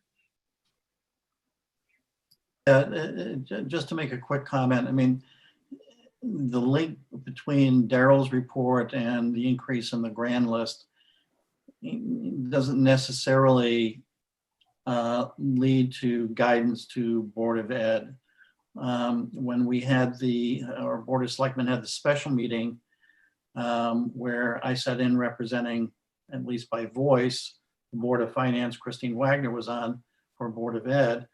If you remember, and they demonstrated to us that they started out with a budget that was looking at an 8% increase, and they brought it down to a 6% increase and brought it down to what they thought was a 5% increase. So I had to say to Christine, I said, we haven't wanted to come forward with guidance of zero, particularly in light of the School of Choice initiative. But, to think that you would even consider an 8% increase or a 7% increase or 6% increase, is easily translating into a 2 mil increase just to support Board of Ed. And, the history in the town is large increases in the mill rate don't fly. So what I was telling her is that to kind of keep in line with something that could be palatable and adopted, it can't be excessive, but it could be in consideration of what their increases are, particularly on the contractual side. I'm going to go with Mike Anderson. I don't know who was up first, but Mike, go ahead. It was definitely me. Okay. Go I ahead. mean, as far as I'm concerned, and I think this goes to your original point, Dan, is that whether or not we have an increase in the overall general grand list has nothing to do with whether or not all these departments are going to have a lot more loot to play with. I think everyone here in this group understands that, we're going to try to lower the mill rate, accordingly, and it's not a piggy bank to go thereafter. It's the mill rate. I mean, the grand list, my assessment may go up tremendously. I'm hoping the mill rate, when it goes down, commensurately means that I'm paying roughly the same amount of taxes as I did before. Correct. So whether or not these departments have, what the money is going to be available is pretty moot point, because they better come in saying, last year we had to tap into our undesignated fund. We're not going anywhere with increases if possible, including the Board of Ed, if at all possible, given that, and to Brett's point, maybe some of that increase for new students, we have the discretion. We say, hey, you know what? We think, general government, you shouldn't get that money. In Board of Ed, we're going to give you the increase over here because you guys need the IT or whatever.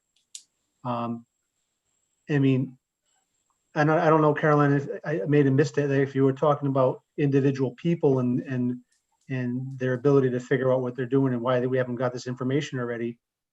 I mean, as far as I know from challenging tax assessments, that's usually done in February. If I have a problem with how they assess my property, I can go in and appeal it in February to the appeal board, the Board of Tax Assessment Appeals, I guess it's called, right? Board of Assessment Appeals, yep. Yep. So people have plenty of time to mull over their results and get pissed for the next 2 months before they can go challenge somebody. I guess they're just looking for guidance, so I think that we should give it to them sooner rather than later, whatever that guidance is. I think the guidance is They're waiting for it. sharpen your pencils, because we went over budget last year and we didn't like it. And that's from a Democrat. Yeah, I'll make that clear to Christine. I thought she was getting the message as we spoke a week ago, but I'll make that clearer. Anne, I think you were next, and then Brett. Well, listening in on the tri-board meeting, I definitely heard from both the Board of Ed and the Board of Selectmen that they wanted guidance on how much of an increase they could have on the budget. So I really think we need to give them a number. I think that's what they want from us, so let's give them a number. Yeah, kind of, again, linking everything. We don't know what the revenue picture is going to look like because of the grand list. So it would be easy to start and say, look, we're looking at a 0% increase. And if you need more than that because of criticality, you've got to justify it, which would be the case anyway. So. Or you could start with the general cost of living increase in Social Security, which is 1.6. Right. So start out at 1.5. Mhm. But I really think they want a number. Dan Smith? Oh, no, it was Brett next. I'm sorry. Go, Brett. Thomas to Brett. All right. Yield to I wish Brett. there was a way to just click it so we didn't all have to keep our hands up. And let me just say, I got goosebumps when I heard Mike Anderson talk. I fell in love. I was like, oh my gosh, look at that conservative talking for a second. It's a bell curve. It's a bell curve. But We're closer than we basically- think. Exactly. But basically, Ann and Mike stated pretty much the basis of my statement was that waiting for to see what the reeval does is a moot point. I mean, ideally, like Mike said, if the grand list goes up, the mill rate should go down because it's all based on revenue and spending, and it equalizes itself out at some point. But Carolyn was right. The Board of Ed asked to give us, for the Board of Finance to give them a reference point, a percentage to work from. And maybe that's the high that might not necessarily go through, but they wanted some guidance and actually a percentage to work on. And I know, Dan, that you're going to talk to Christine and work through, but wouldn't that be a Board of Finance decision and discussion for the Board of Finance to vote on and say, hey, this is the percentage that they really need to come in this range so they're not spinning their wheels. But I do think they were specifically asking for some type of range to at least start that process. Okay, and Dan Smith, you were next, and then Mike. Yeah, I think it's pretty easy to give them a range. Tell them come in at 0, and we said it tonight. We tell both parties go to 0 and tell us what's so critical and why you have to go above 0, and we make this as simple as possible. You know, we can get into cost of living increases of, you know, some places you can see that 2%, 1.5%. It's 0 is a pretty round number. And if we tell them, hey, go to 0, come back, and they come back at 3%, well, then we work from there. But if they're looking for guidance, you know, it seems like the future conservative member on the board, Mike, it seems like everybody's pretty sensitive that this is also going to be, you know, last year kind of caught us by surprise with COVID. We kind of backpedaled a little bit where we had to, you know, increase, but this year is tough. People were struggling earlier in the year, and they're struggling even more going into this. And it's going to be a cold, dark winter. And I think it'd be pretty easy to go with a 0% increase. And I would like to make a motion to put forth to the Board of Selectmen to have the general government and the Board of Ed have guidance for 0% increase budget. So there's a motion on the floor. Is there a second to the motion? I'll second it for discussion purposes. I'm not. I can comment on that to start the discussion. It's just we have to have the discussion. You know, people are asking us for decisions, and you know, Dan, I agree. I don't disagree with you, and I think, you know, to Carolyn's point now, in thinking a little bit further on it, I really think we need a little bit more of a breakdown of analysis from Daryl, and he's going to have to do a little bit of work. I mean, in the last 2 years, maybe 3 years, Dan, we've had maybe a 1% increase to our grand list, correct? Correct. Okay. And I know that, you know, the work that we put into this town has started to pay some dividends, and maybe outside of the increase in the grand list based upon the reval, if he has information for us as to what is the increase in the grand list that's based upon new builds, new businesses, or otherwise, that we could then have that number, and we tell the departments and the Board of Ed that that is our expectation of the only ever increase you're going to get is what has been the increase in the revenue, even though that's, again, thinking like a Republican, not even a good policy to say every time we get new money, it goes right back into increases.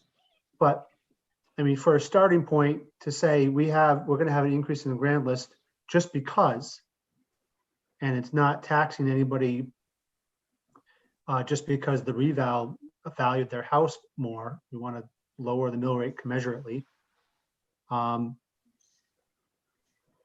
I mean, there are going to be people that are going to get the kind of double whammy where their mill rate goes. I mean, their assessment goes up a lot higher than the mill rate goes down. Mm-hmm. And just as much as there are going to be people that might make out on this. Right. But at least for a starting point, Dan, to your point, maybe not zero, but maybe that 1%.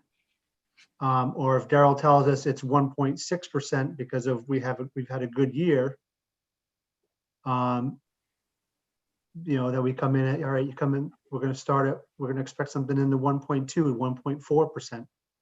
And that's overall, not just Board of Ed gets 1.4% and general government gets 1.4, obviously. Make sense? Yeah. So I think I just think it's premature to vote on the 0% at this point, Dan, and maybe we wait that one more week before, so we can get information from Daryl on that. And with that, I yield. All right.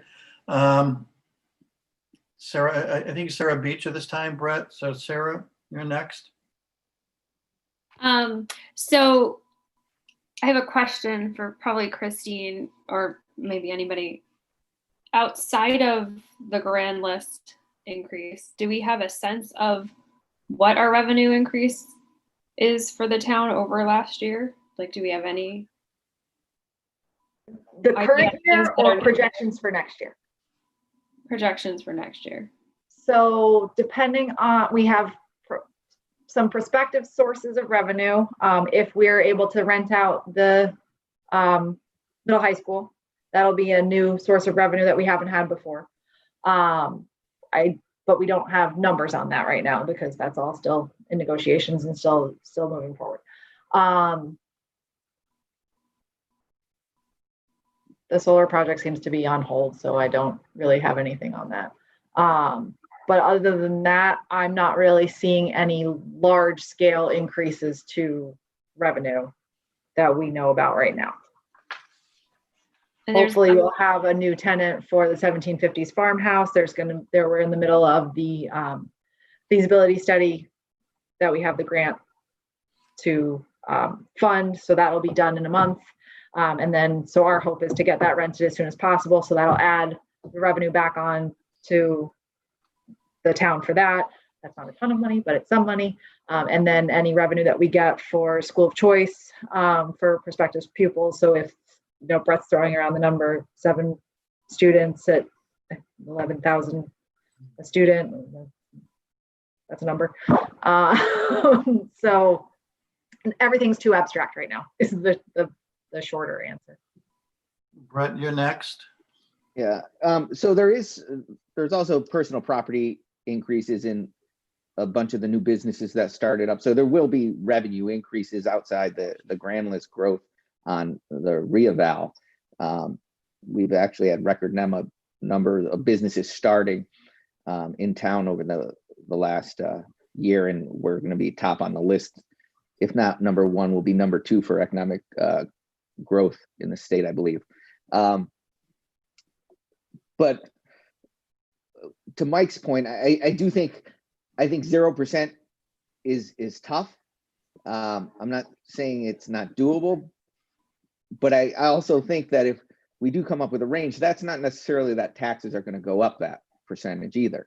I mean, we should be able to look at it and offset it with some of the property tax growth in the personal property. I would love to see the mill rate go down and actual people's taxes go down. So I'd hate to see, a huge increase in anything, but I think saying to start at 0 is really going to be difficult. I think if you start at a low number, maybe the 1.5%, like Mike said, and then that's where you're going to have your negotiations from that point down, and you're not sending boards and commissions and the Board of Ed back 5 times to meet over it. But I do think saying, hey, start at 0, I just don't see how that is going to fly. I think that'll just make us go through this process even longer. Right, Dan Smith? I don't understand how starting off at 0 is going to make the process any longer, because you and every one of the board members know that they're going to come back with a 2.3, and this is what we're going to have, and these are the programs to get to 0 are going to have to be cut. Nobody's going to come at 0. You know it, and I know it. It gives them, they're looking for guidance right now. 0 is the safest bet to go with. If we go 1.5, or we go with 2 or 3, or even 0.5%, 0 is the safest bet. We have a board of ed looking for direction. We have the board, they're looking for direction. And I'm just saying that, all right, you're on a board. I have to get to 0. I present 0, but this is all my overages that I would like to have a part of this budget. I'm not seeing how that's putting somebody in a corner, or it's going to take longer. It's forcing people to prioritize what's most important on their budget. I agree, but I think it's unrealistic to see that being the starting point for them. It's just like saying, hey, go to them with a 10% decrease to start. It's just not going to happen. It's just not going to happen. But I do think we're going to struggle, because we have to remember the town did not get to vote on the budget last year. So I get we that. put through a budget with a budget increase without the town voting on it. So this is going to be hopefully their first time to vote. And in their mind, it might be a huge increase, because they're looking at it like, hey, we didn't vote last year. So, but I do think we have to be realistic in saying starting at 0, it's not going to work. You can cut them after that fact, but I think at least being somewhat realistic for them to come back with something. If you set the expectation that you're at 1 and we say, hey, go at 1, and they hit 1 and we don't pass it right off the bat, well then, you know, what then? If both budgets come out and they, hey, we'll hit 1%, well, we're pretty much done, because we set the expectation, hit 1%. Okay, what do we hear from 1% Sarah? overall, so it's a half each, pretty much. Yeah, let's hear from Sarah Nelson. I think Anne actually raised her hand before me. All right, she's yielding to you, Ann. Go ahead. Oh, okay. While I like the idea of a 0% increase, I do think it's unrealistic. And I really do want to give them a number, because they really do want it. So I think what Mike suggested, getting the number from Daryl, is probably a very good idea and a very good place to start. Okay, Sarah, you're next.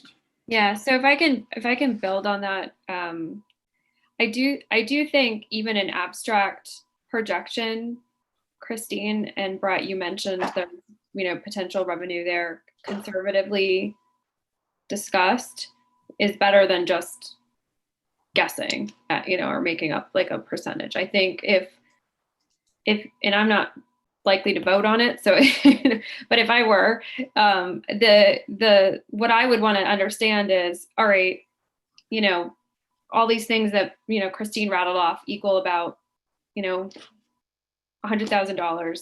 Cut that in half to be conservative in case some contracts don't come through. Whatever Brett talked about, put some sort of fair conservative estimate on it. Come up with something to rationalize the decision, whether it's 0.5% or 1%. We need some data, I think, to pivot off of, even if it's abstract, understanding that it's abstract, and we would be taking a risk as a board. I think something would be better than nothing. right. So why don't we vote on the motion? Can I just on the floor? ask something Go ahead. before you all vote on anything? Can we just stipulate that whatever decisions you're making do not include redemption of debt? Since that is an obligation that we have, that the town voted that they were going to build this project. We have closed the 3 loans. We have to increase for the amount of the third payment. So can that just be a Yes, separate little it's pile? it's excluding redemption of debt. We have Thank to pay our bills. Yeah, and as you know, we're going to have another increase of small, but another increase relative to school modernization. So and we're obligated to that. Thank you. Do we know what that is? I think it's 178,000 for the final loan, but I can double check that real quick.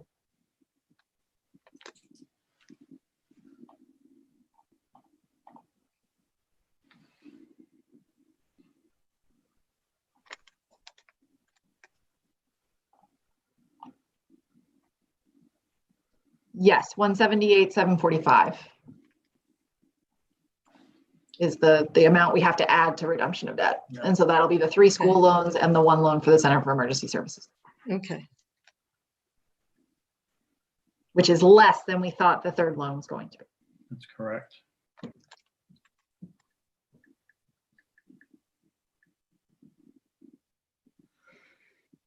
So we're talking about, 0.3 mil roughly Mhm.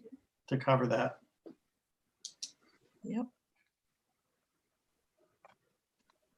Right off the bat. Yep. Yeah. Because And last, again, coming back to Mike's point, which I don't want any of us to forget, is we took from unassigned to mitigate taxes. yeah, we start telling them, hey, go, 0.5 here, 0.5 there. It all adds up, and we're gonna be right in the same boat as we did before.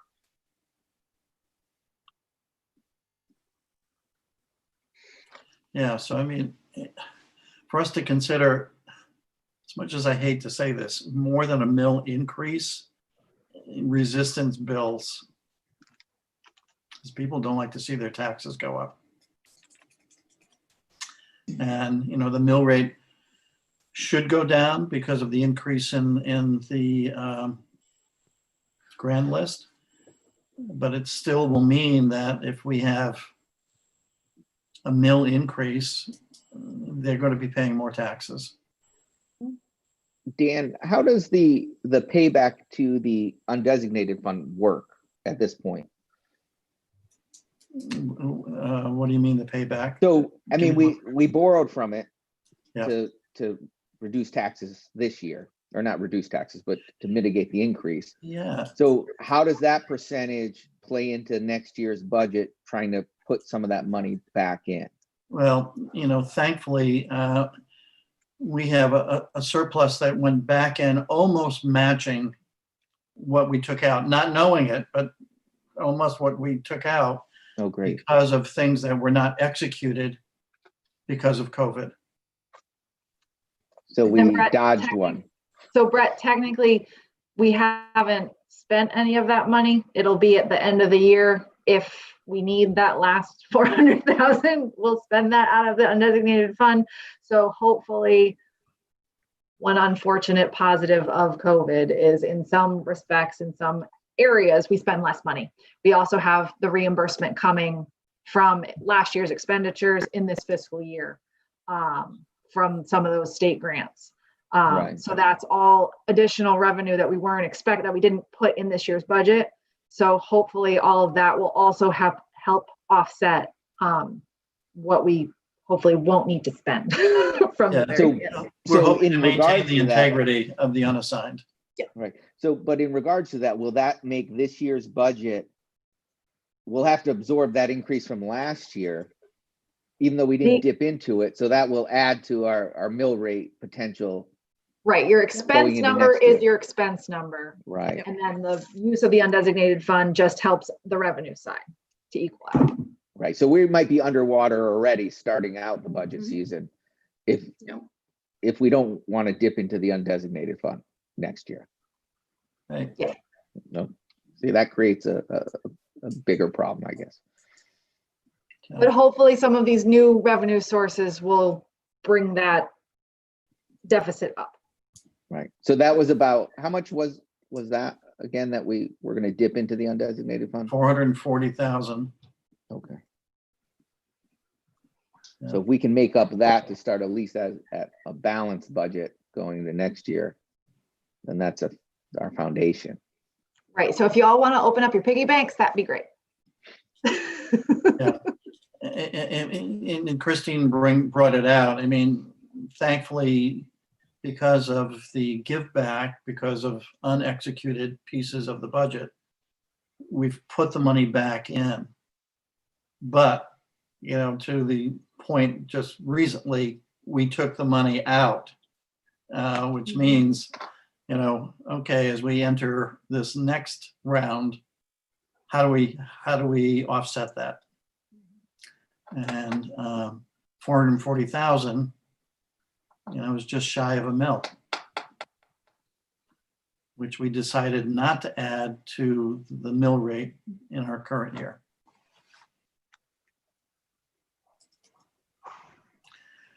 So already, and we have 0.3 on debt redemption.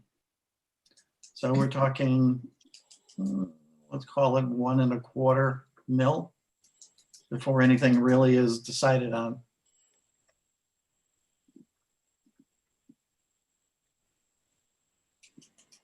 And Again, we could be getting multiple sources of revenue from renting out the 2 wings of the school. So that's a positive. And school choice. we just that's don't know that positive. yet. Yeah.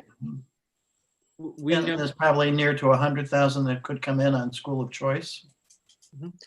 but we know that we're going to have $1.25 million right off the bat. To deal with. That's for certain. Without question. Without question. Mike, did you have your hand up or snapping your fingers? He's rubbing his pennies together.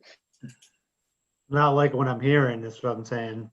Yeah, it's the reality of it. So, I mean, some of the things that, you know, Dan has brought forward, I mean, in terms of trying to have consideration to what we just talked about, knowing that large mill rate increases do not fly.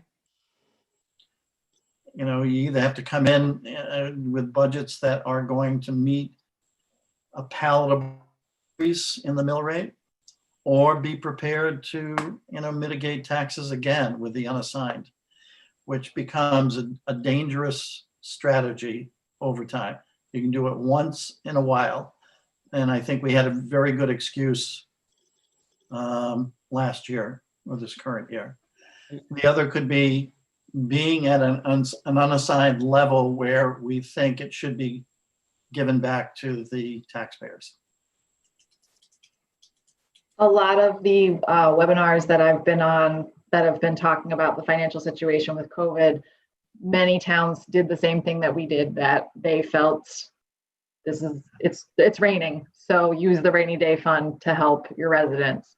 So I think a lot of towns are going to be in the same boat that we are. Yeah. So without knowing, you know, kind of the small pieces of revenue increases, we don't know yet. We do know we've got 1.25 mill rate in expenses that should be satisfied with what we know now.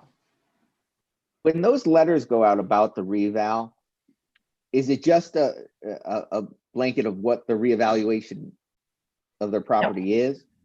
So they're getting their updated property card that has whatever the new information is that they found from the reval process.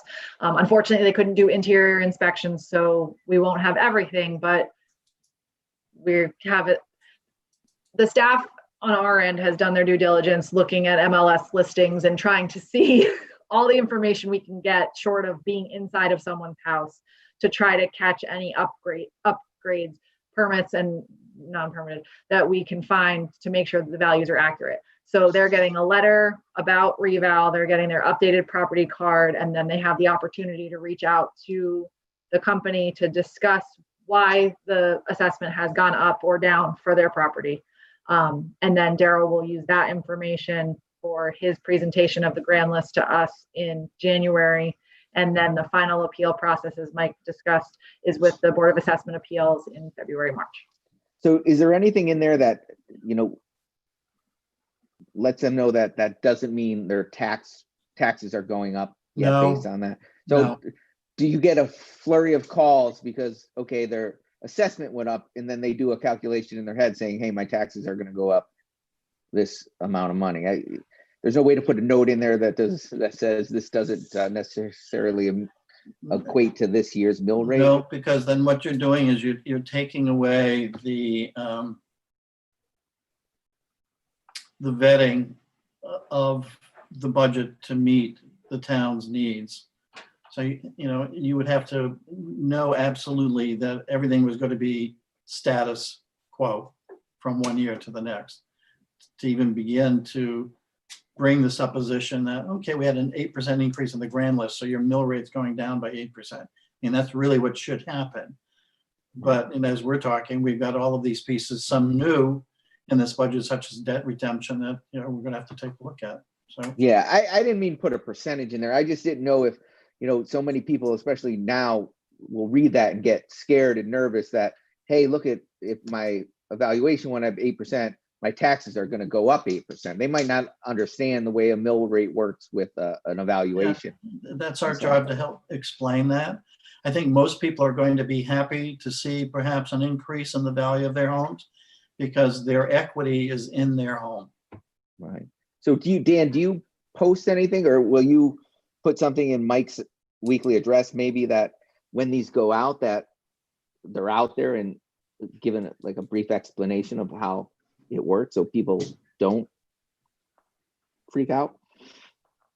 Well, because we don't know the piece about the budget so far in terms of the submissions, it's hard to put out something that you might not be able to meet. You know what I'm saying?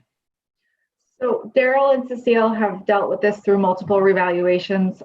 So I have confidence that they'll be able to help people and make sure that people are calm with the reval. The first calls that these people are making are directly to the reval company, because those are the people that went and collected the data.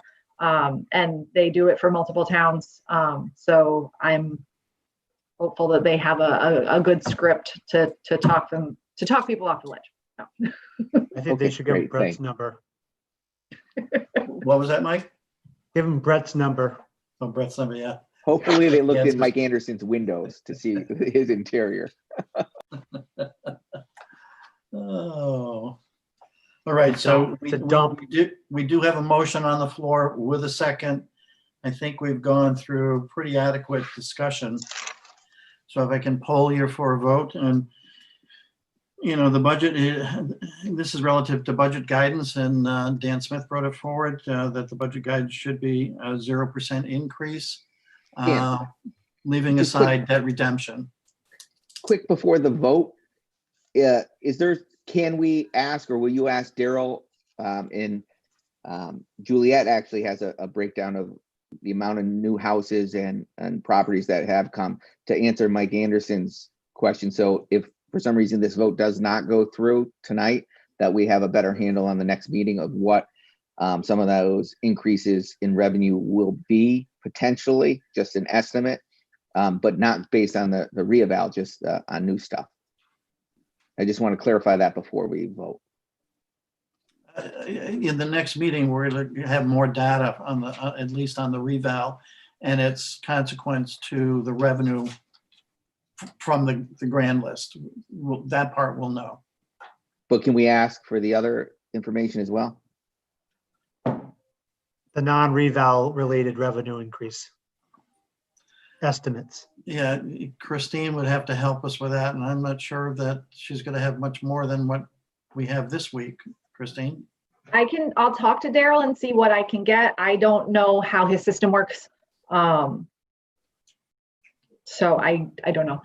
But I Every year thought- we get an estimate from him as to what the grand list increase is going to be, and that's, Yeah, but the grand No, list I know, but I increase- don't know what data has already gone into the system with reval.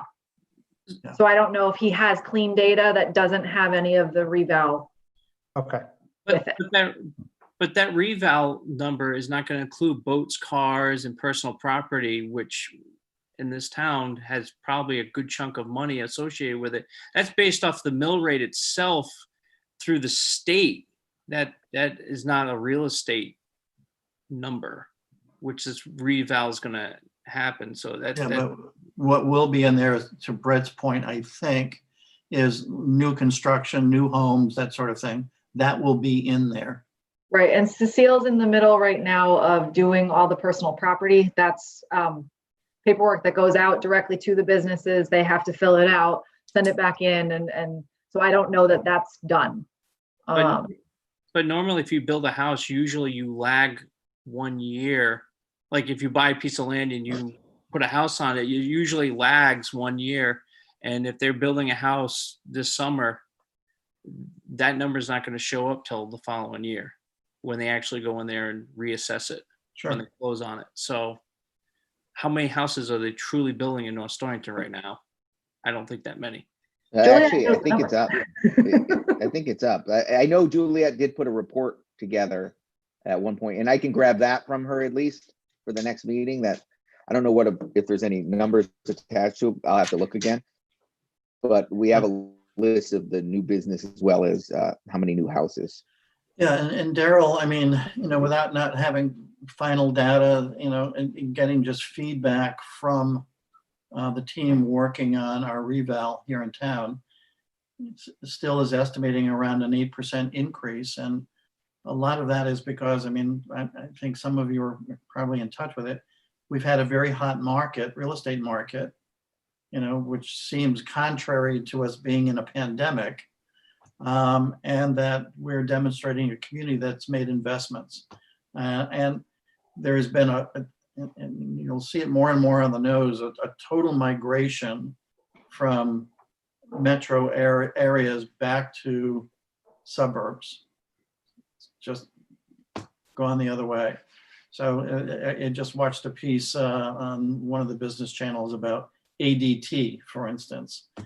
He said they can't keep up with the demand because people are concerned about security and are moving to the suburbs. So it's big. All right, Carolyn, one more, just so we can get to a vote. Yeah, go ahead. Are we meeting next week, or when is our next meeting? 2 weeks. So do you think we should wait and make this decision so that we actually are basing it? I mean, I understand what Dan Smith is saying, but I also, to Sarah's point, I think we need information to base our decision on. I mean, because, it might be worse than what we think it is. It might be worse than zero, just based on the whole big picture. So maybe, I don't know. I just think it's better to make a decision if you have all of the information that you can, rather than just, starting at zero when maybe we might need to. Dan, I'll pose a question to you. The motion can stand, but we can table the motion till the next meeting, then have more data. I think that's what Carolyn is saying. All I'm going to say is we have a board coming to us asking for direction, and we're talking about waiting for more data. And as the weeks keep on clicking by, if Daryl gets sick or somebody, the report doesn't come in to the last minute of December, and then we're going to be made out to be the bad guys that did not give the boards adequate time and adequate direction to these boards to give us their budgets. And it's the beginning of December. I'm sure we've all kind of thought, we need to start giving some direction to these guys. Yeah, we can wait, but we're here to make decisions, and Okay. sometimes you have to make a decision. Yeah, is zero not a great number? No, it's not a great number, but we got to make a decision. All right. Also, Budgets are due January 8th, so just So- keep that in mind. Okay, so we're automatically going to lose a week between Christmas and New Year's because nobody's going to be doing anything there, and we basically have what, 2 weeks before the holiday? Yeah, but I think it was just the Board of Ed that really wanted It's- guidance on a percentage. But Brett, they're more than half the budget. Oh, no, I understand that, but they're actually later than Yeah, January. their budget's not due Yeah, that day. Their but- budget's due. but they're the biggest chunk of money in this town. Mhm. And last year we sat here for weeks on end and meetings on end, and we were saying, "Hey, cut this, go back, sharpen your pencil." And they're asking for direction. And they come back and they say, "You didn't give us enough direction." I'm just saying, we have a board again this year asking for direction, and I think we owe them something. Is it perfect? No. Should we get more information from Daryl? Yeah. But people are working on their budgets now. Are we going to wait just before Christmas and give them a couple of weeks, maybe 4 weeks before they have to present to us? I'm not, honestly, I'm not going to table this. I would like to have a vote on this. Okay, so let's move to a vote. I think we all understand we've had a lot of discussion. We'll start with Brett, yay or nay? Nay. Dan Smith, Yay. Carolyn Howell, I don't like to say yes, but I'm going to, just out of respect for the Board of Ed, to just give them direction because that's what they want. okay, Okay. Ann, Yay. Mike, Nay. and myself. I'm going to put a nay. So we're 3-3-0.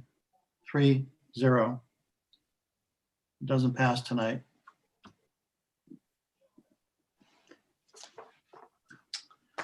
And I just think, I think as a board, I just like to comment that I think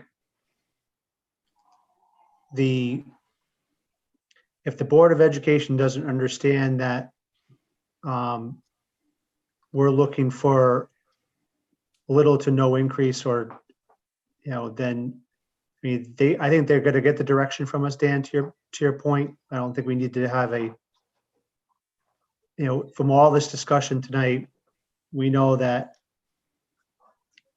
an overall budget, if we follow the historical trends, unlike except for last year when we had several things happen where we started out with a negative. That hasn't happened in the last several years. It's going to be a low number, if at all. Yeah, I think, I have to applaud Dan for pushing the issue, because I think everybody has a clarity now that without tapping into our unassigned, once again, we're easily looking at a mill rate increase of 1 1/4. And we know that approaching something that looks like a 2 mil increase doesn't work very well. Okay, I think Ann first, and then you, Dan, then back up to Brett, and then Mike. I just want to say that just because this vote didn't pass, I don't think we should stop working on coming up with a number to give them. I think it is still our responsibility to give them some guidance, and I would like to see us do that at our next meeting once we have some more information. But I don't think this means that we tried, we couldn't do it, so they're on their own again. I still think we need to give them a solid number. All right, well said, and we're going to readdress this. I'll put it on the agenda for our next meeting. Who did I promise next? Dan. Dan. Yeah. We're looking at a 1 1/4 mil increase. 0 was the number. And next meeting, I will make another motion to bring it to zero, Okay. because that is going to be the number. Little to no is pretty much zero. I can honestly say when the Board of Ed comes and asks for direction, and we keep on talking about this probably in January, they're asking for direction. I can honestly say I made a motion and it was declined. To add to what Dan is saying, and for us to move it all, we also have to keep this in the back of your mind. I mean, are we willing to utilize the unassigned again? And, I, for one, you heard me the last time, and I mean, this is kind of the sacred cow. I mean, I understand it, but this is something that we got to be very careful about, very careful. Brett? All right. I understand where Dan's coming from and Ann, and I do think the Board of Ed really wants a number. And it doesn't sound like we might get more information by next meeting to do that. I don't know if you guys would entertain it, but I'd like to make a motion that we recommend a 1.3 increase maximum as the range. And it might go down from there, but that's based on the CPI of this year so far. I think it came in at 1.3% for 2020. At least that I'll gives second us that. a baseline. And I'll tell you why during discussion. So you're talking a 1.3, is that what you said in your motion? 1.3, yep, based on the CPI. Brett, is that 1.3 looking at each group independently or 1.3 between the two groups? That's a tough one.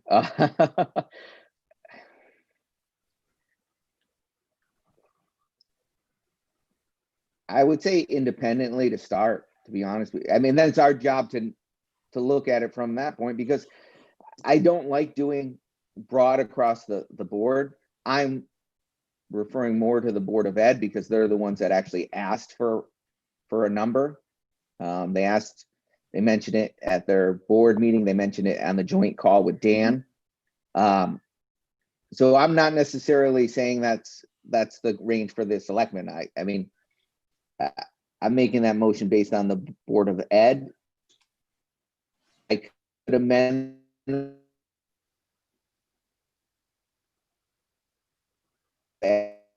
You're muting out, Brett. Give it a pause. Let's try again. Yeah. I don't know what you heard last, but that's directed at the Board of Ed. I mean, to be honest, with the municipal side, I think there's room for 0% on that one. But I'm not willing to vote on that right now, but I'm putting the 1.3 out because the Board of Ed actually requested from Dan and from our board to at least give them a starting point. And when I make this motion, I don't want to say, hey, if they come in at 1.3%, we're all voting for it. That's obviously not what I'm saying, but I think we do need to give them like a top range.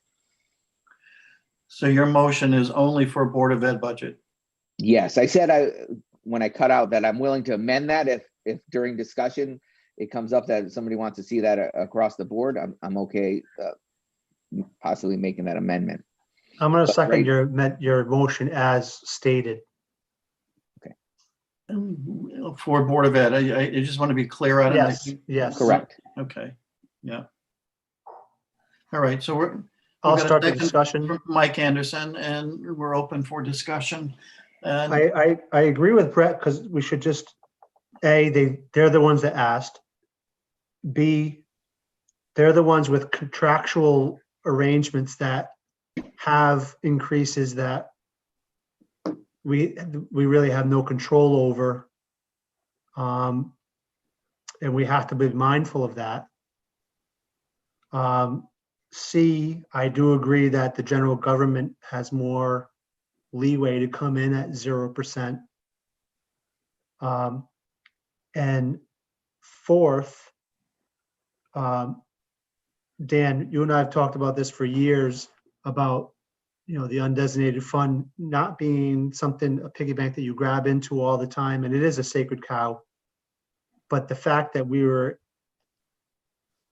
used it as the tool that it should be during unprecedented times last budget season, but are able to replenish that because of whether it was good fiscal management, luck, shitty COVID, whatever the reason, we really didn't have to hammer the fund as we did. And so therefore, and we're still in the midst of a pandemic. And so if we have to use it again for another budget season, I don't see that as being fiscally unsound as a board. So, if we have to come to zero from that mill and 1.3 increase to get back to zero, I'm not necessarily against that. The number to that would be a mill increase of 0.36, or to obviate it, mitigating it with 182,000 out of unassigned. We talked about a 1.3 mil increase because of the increases we had last year, right? Yeah, 1.3 against just the Board of Ed budget, which I'm just for the sake of our discussion at 14 million. So, I mean, it still stands that we were able to not necessarily need all that money. I mean, we gained it all back pretty much, and so we're not further depleting it again next year if we had to. As bad as we all as a board were worried, and we kind of all pledged, not technically, to try to put that money back as fast as possible, and luckily most of it did, correct? Yes. Yeah. And so we again can use that as the proverbial crutch should we have to mitigate the tax burden again. All right.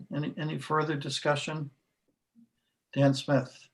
What is that one? What is the 1.3 due in mills It would be 0.36 mil, on top of?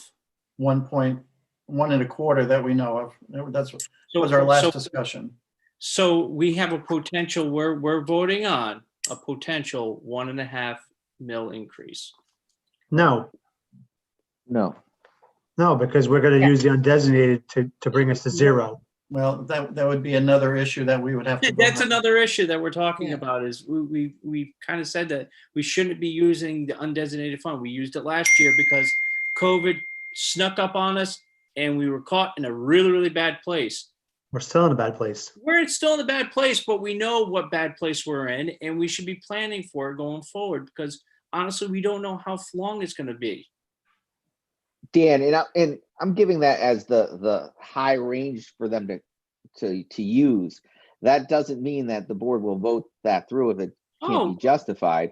But I do think that it gives them a starting point to come to us. And you know what? Hopefully some of these other revenue sources take up that.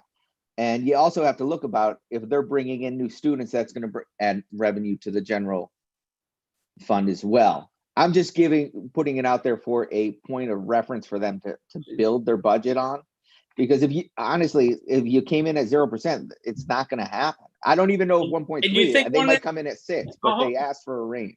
And they look for a range. So your range is between 0 or anything below 1.3? Yeah. Or to So 0. I'm telling you, if you give them guidance of 1.3%, that's where they're going to come in at. And they're gonna say, we did our jobs. All right, guys, we're all set. I'm telling you that I've said it before. If you're looking for a point of reference, 0 should have been the point of reference, not 1.3, not 1.2, not a half. We're at a tax increase right now. And we're get just it, but if we base it off the CPI, I mean, that's a number that inflates and is trackable, and their expenses might be like that. But and hopefully they can cut something and come in less, but it's still up to us to go through that budget and vote on it. And I think when Dan or they're listening to this meeting and they if this goes through and they hear it's 1.3, that is the range of the max. That doesn't necessarily mean it's going to pass at 1.3. And then it's definitely up to the residents whether they want to see it go through when it goes to a town vote. But I think giving them that as a max, it's better than them coming in at 8% and us cutting it down 4 times. Sarah, you're next. Yeah, I'm going back to the data. So I'm 110% on board with anything and all things education. I think I started joining these meetings to defend the BOE budget last year. But I do think I appreciate Dan's point about they asked for a number, we want to give them a number. I think if I'm putting myself in anybody's shoes, I'd rather have a realistic number than 0 if I had to wait a couple weeks. And I just think, we should look at it from, I don't know if we have enough information in the room right now, the virtual room, where we can just write some numbers down and say, like, if there are 7 students and they're $11,000 each, even if we could come up with something to base it off of, I think it would be an important understanding between the group of what's a fair scenario. Because I don't think it's fair to give a number of 1.3 and then say, yeah, maybe we'll give it to you, maybe we won't. I think if there's a realistic number we can come to, even if it's 0.5% or 0.75% or something that they can, if we're transparent and honest, look, we did all the numbers, we added our potential, revenue outside of what we of reval, because that's unknown, and we came to $300,000, but we only feel like we can count on 50% of that. That's $150,000. That's informing our willingness to go with like a 1% increase. Like, if we have to have something. I just feel like otherwise we're gonna keep spinning. Any other discussion? Mike, then we'll move to a vote. Yes? I don't disagree with Sarah. I think, but the thing is, I mean, as long as I've been on the board, other than last year when we lost revenue because of Massachusetts moving moving land into forestry, and the other losses of revenue that Christine was speaking about earlier. 1% is has been the trend. I mean, that's data that we've had since I've been on the board. If you add the $77,000 for new students, I don't think 1.3 is that's why I think that's a legitimate number to say. We know there's going to be a cost of contractual increases that we have no control over. So let's use that as a ceiling right now for you guys to work on as guidance.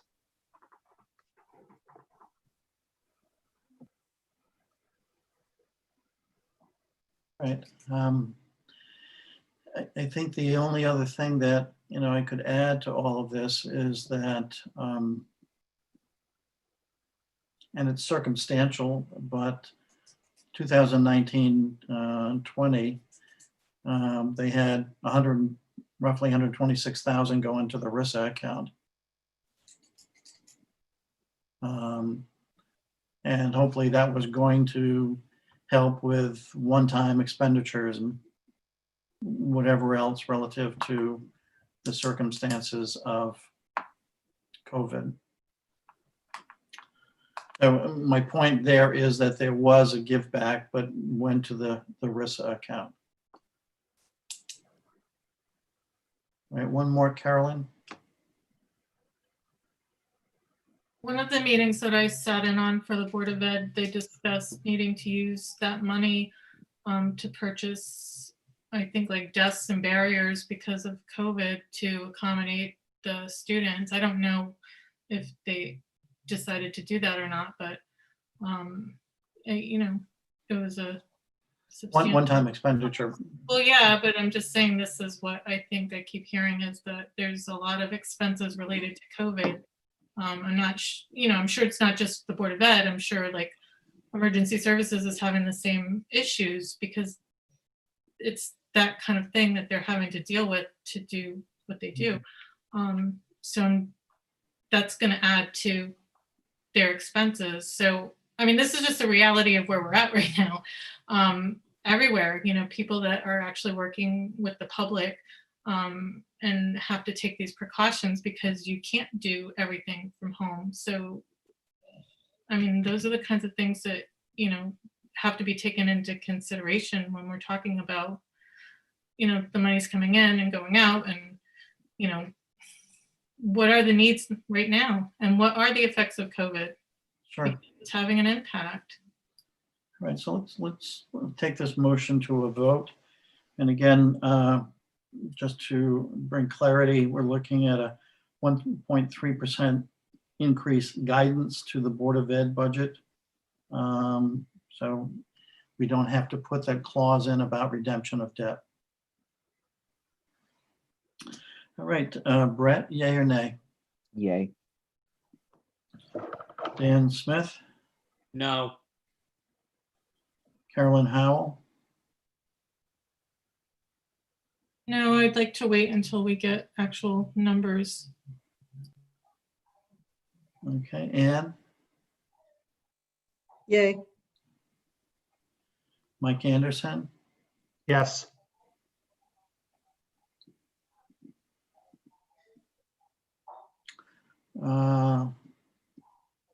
and I will vote yes. So it passes 4-0. So that will be shared with the Board of Ed.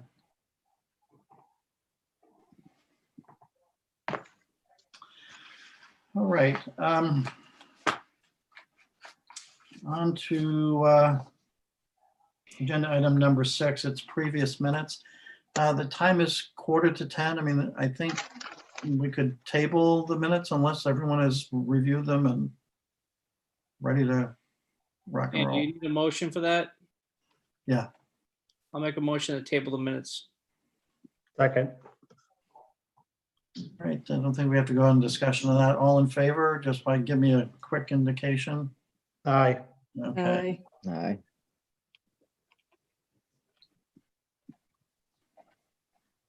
Yeah, it's getting late. On future strategies,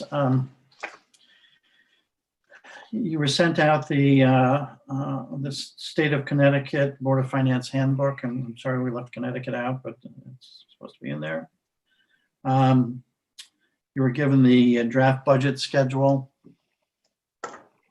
I sent you the calendar of the next calendar year. When was all this sent out, Dan, please? I sent this out with this was all the packet materials I sent out yesterday. On Tuesday? Yes. Okay, I got it. Thank you. Surprisingly, today we got the draft copy of our audit for 2019 and 20. I wasn't expecting it, but it came in. I reviewed it. Caroline is going through it. I have spoke to our auditor. It actually was a very good audit. We need to approve it as soon as we can, so I'm going to have it sent out so we can approve it. I almost would like to have a special meeting to approve it, just so they can get it to final draft, get it bounded and sent back before the end of the year. So I'm okay with that. we might have just a very short special meeting just for the budget, for the audit next week. And I'll post something. But very pleased with the outcome there. The other thing to consider as we get into the next year, we have to appoint again our auditing services. That's something we don't have to decide tonight, but that's coming up quick as well. And again, for us to do an RFP during pandemic, it's difficult, very, very difficult. So just keep that in the back of your mind. That's coming. The other, I'd love to have you listen into the Board of Selectmen's special meeting talking about the water sewer initiative. That's December 7th at 7 p.m.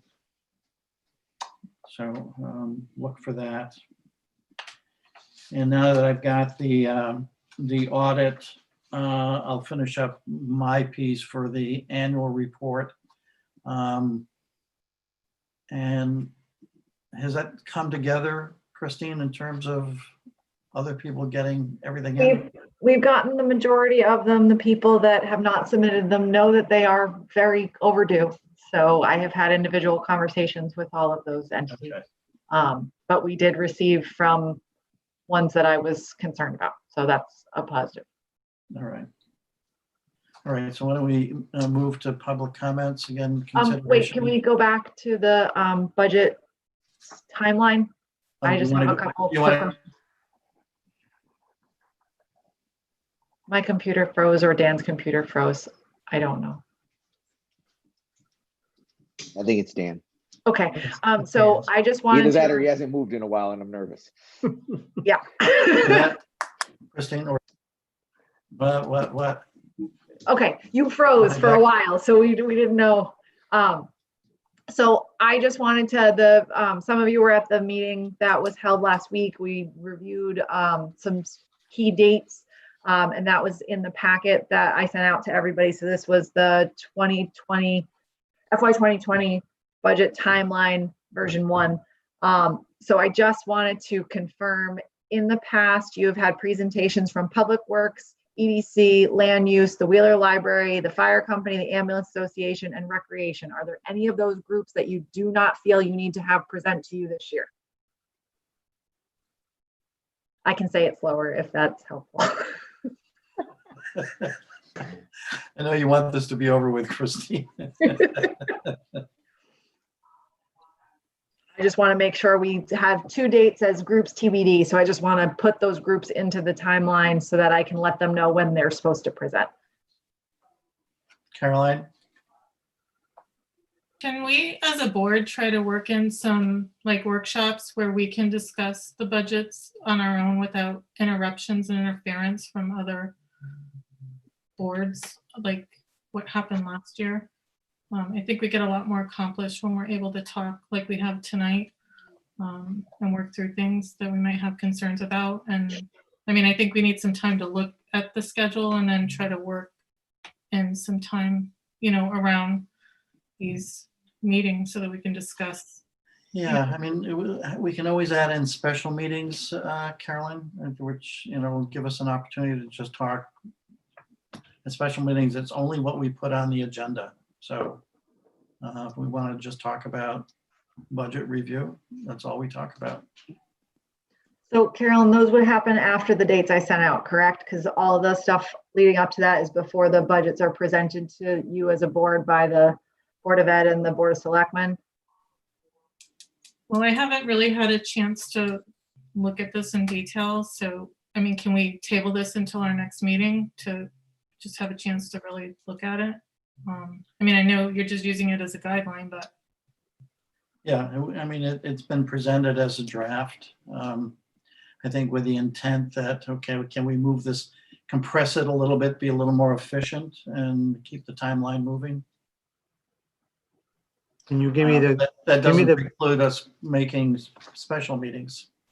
I think you were asking about commissions. Were there any other commissions that you wanted to hear from, Christine? What, can you give us the commissions or the boards that you had listed, please? Yep. So in the past, you've heard from Public Works, Economic Development Commission, Land Use, the Wheeler Library, the Volunteer Fire Company, the Ambulance Association, and the Recreation Commission.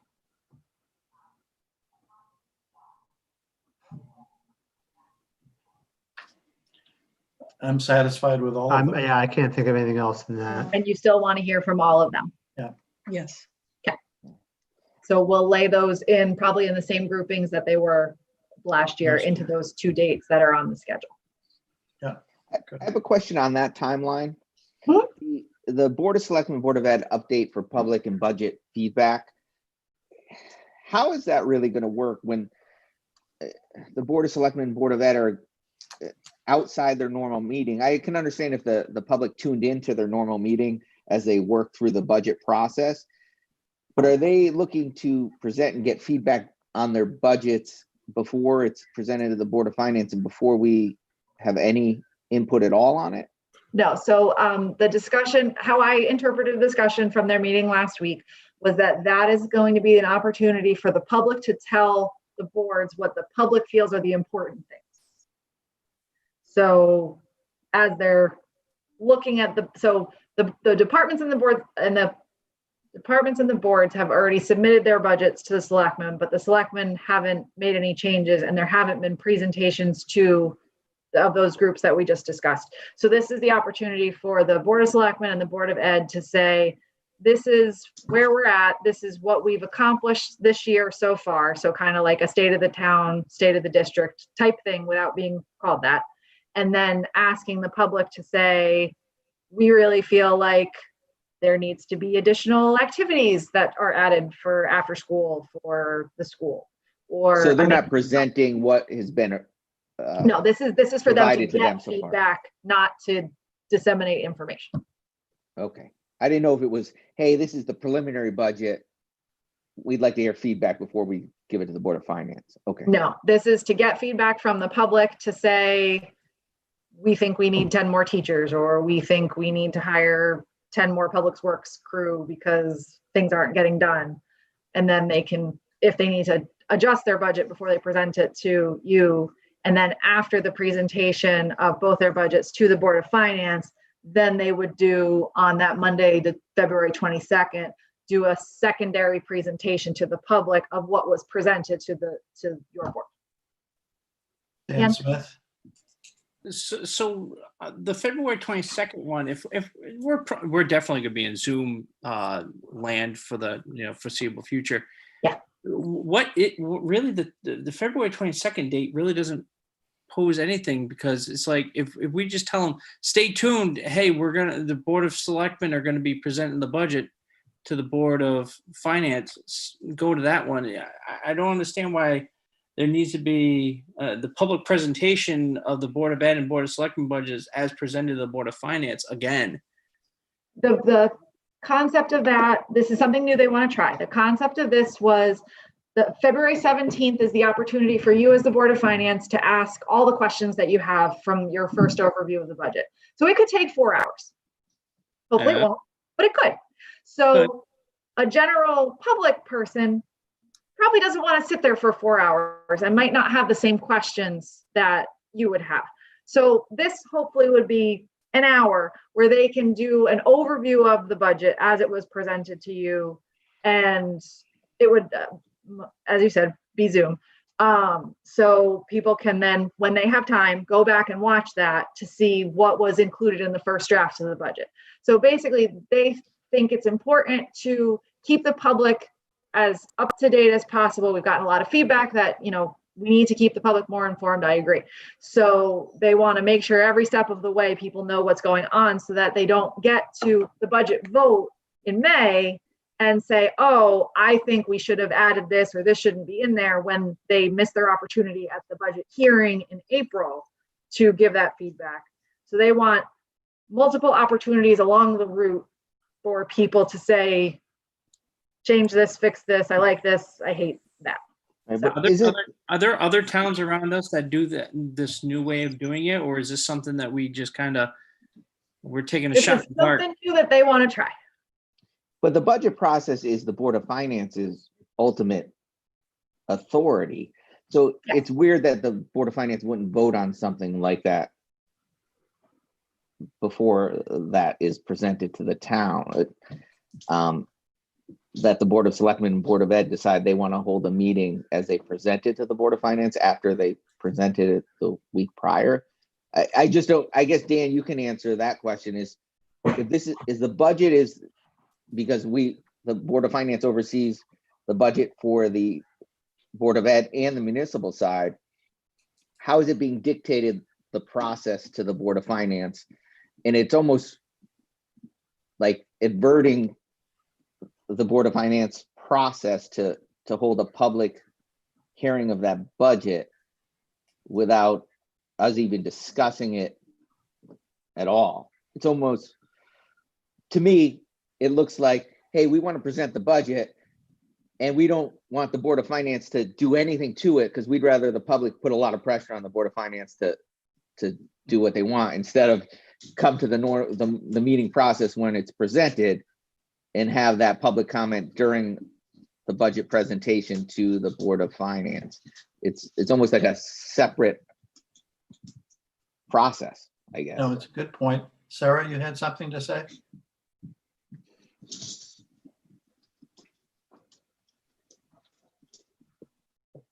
Yeah, I don't know that I see a huge downside in it. I think it is a little bit unreasonable to expect parents and other people to be on. I mean, I stayed up on all of those finance meetings last year. You guys went till like 11 o'clock, 11:30 sometimes. I think it's transparency to the public. What's I'm not sure I see the downside, I guess is my question. Well, I guess with the time frame, I understand where it could be a long process. So maybe one of those nights is the Board of Ed presents the budget to the Board of Finance, and then the other night is the Board of Selectmen present the budget. So then you're breaking it up. But this is basically saying they're presenting it twice to us. Because the public presentation, we're the government. So all our meetings are open to the public. I just don't understand what the difference is going to be. If we're talking about how long it could take, then I would think it makes more sense to break it up, where the Board of Finance or the Board of Selectmen do it on the 17th and the Board of Ed does it on the 22nd or something like that. Because there's still public comments at some point. I mean, I have no problem with that. I mean, we've done it that way in the past. So that's a Monday day. So if you want to break it up, then we should change that to a Wednesday day. But this, I think if that's the feedback, then Dan or someone on your board needs to have that discussion with Christine and Mike representing Board of Ed and Board of Selectmen. I'm just speaking because I was at the meeting.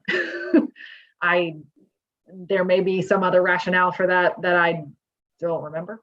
But yeah. I'll talk to Mike about it.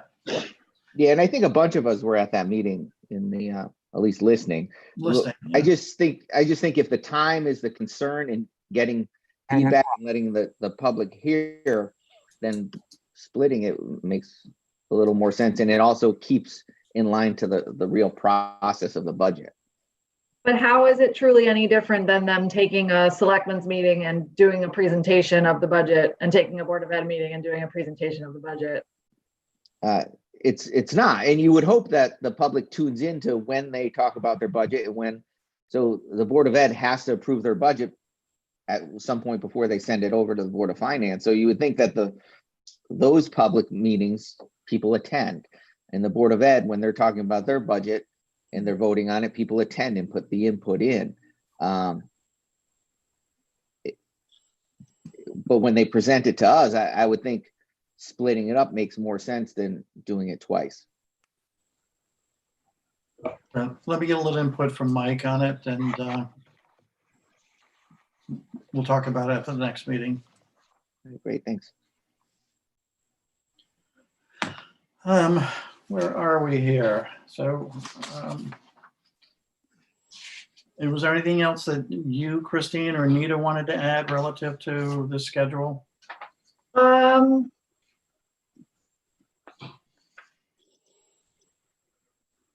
don't think so. I was just hoping we could fill in more of this information, which is why I set it out ahead of time. I thought we were going to discuss it at the meeting tonight, but if you guys aren't prepared, that's fine.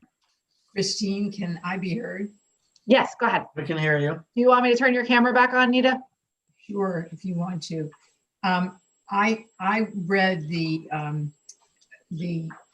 way we were talking about doing it as it was a first round of what the final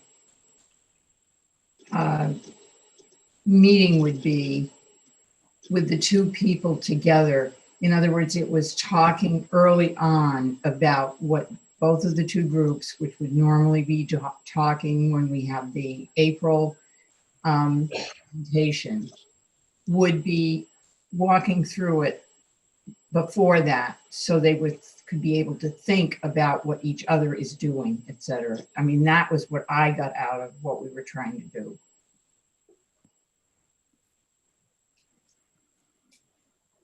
That's it. That's all I'm saying. That's all I can say. But I think it was a good idea myself, but.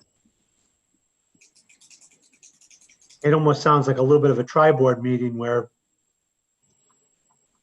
you Yeah, know, all three groups are together to understand each just, other. understand the complete budget as presented, and all three boards are there.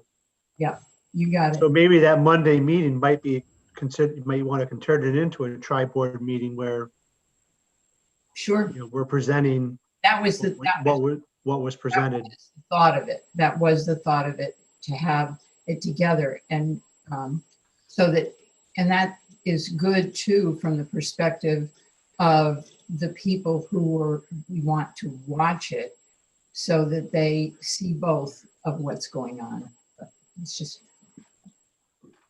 One thing that is missing from the schedule is the official tri-board meeting that's held in typically January with the state rep and state senator, just because we didn't have a date and I didn't know where to put it because there was no date and I needed this to be in date order. So once we get those, the availability for that from Senator Summers and Representative Howard, then we will add that onto here as well. That's more on the revenue side, whether or not we can expect the revenues that we plan to have. Yeah, that's the typical one that we have, where we hear what's going on in Hartford and try to tell them what's important to the state, to the town. So Let's leave the schedule the way it is. I will talk to Mike and, you know, we'll inform you if there's an amendment to the schedule. Christine, did you find out legally about presenting the budget before the town meeting and the vote on it? I know you mentioned at that meeting you were gonna. yes, so my statutory analysis, was it accurate? Yes, you are supposed to present the budget at the annual town meeting and then vote on it after that. So the dates that we have on here for the public hearing, Monday, April 19th, that's because you no less than 2 weeks prior to the annual town meeting, you must hold the annual budget hearing for the public to hear. Okay. So those, yes, that is defined. So we're by- following the normal timeline. Yes. For that part. Okay. For the perfect. end, yes. All right, let's move on to public comments if they're still available. Okay, we have a hand from Stephanie Mastriani. Hi, I know it's so late. I promise to be really quick. I'd like to speak not for the Board of Ed, but as a Board of Ed member. I appreciate all the discussion about guidance, and I think that any guidance you can give us as we're building a budget is incredibly helpful. I'd like to touch on something that Dan Smith and Sarah talked about earlier. Dan made a really interesting point in saying that everyone on the board has a different idea of what they want to see from other people's budgets. As Sarah referenced a template, at least for the beginning of a presentation, I think anything that you can do to standardize the process, or as a board decide what it is that you want to see, not just in terms of numbers, but in terms of breakdowns, it would be incredibly helpful and would increase the efficiency of the process so much. I also think that it may help to set those expectations, and we'll avoid a lot of what happened last year, which I think were largely just miscommunications and misunderstandings. And so if there are things that as a board, you know, you want to see from us, and you can all get on the same page and then communicate that to us, I think it'll just make a huge difference in the entire process. Thank you. Thank you, Stephanie. Okay, anybody else unmute yourself or raise your hand?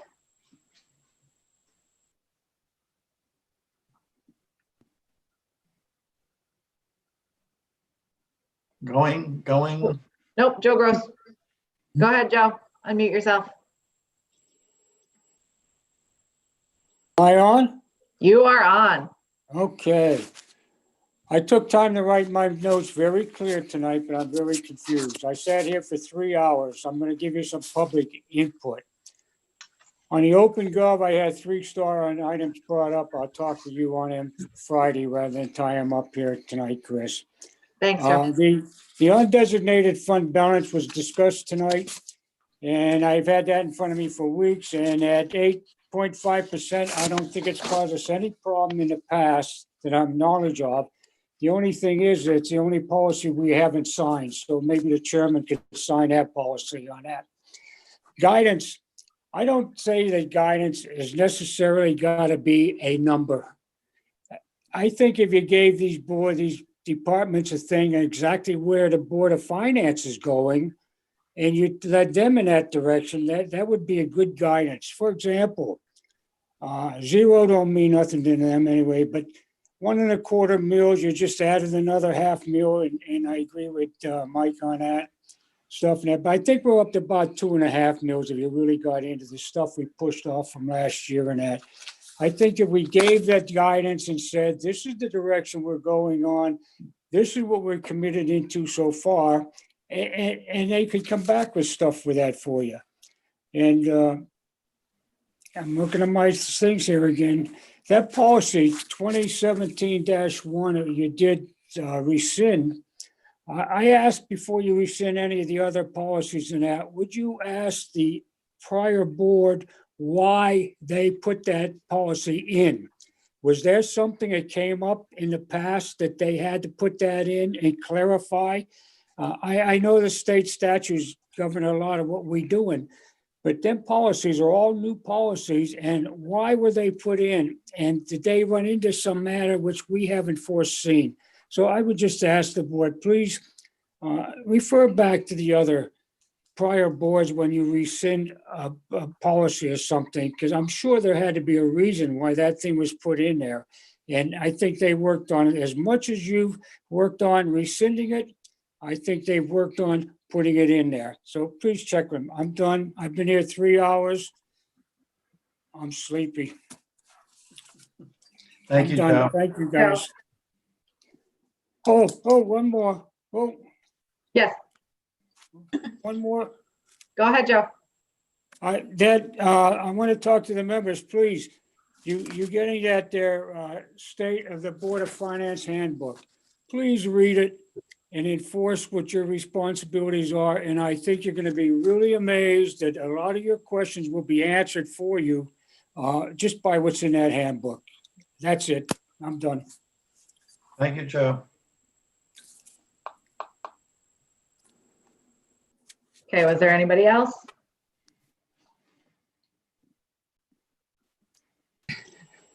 Motion to adjourn. Second. Okay, second by Dan Smith. I don't think we have to vote on this. We're all ready. Thank you, everybody. And I would call it at 10:10. Meeting adjourned. Thank you for your time tonight. I know it was a long meeting. Prepping for Thank you. budget season. Prep. Yeah. Good night. Just Night. preparing us for what's to come. Night all. Good night, John Boy. Good night.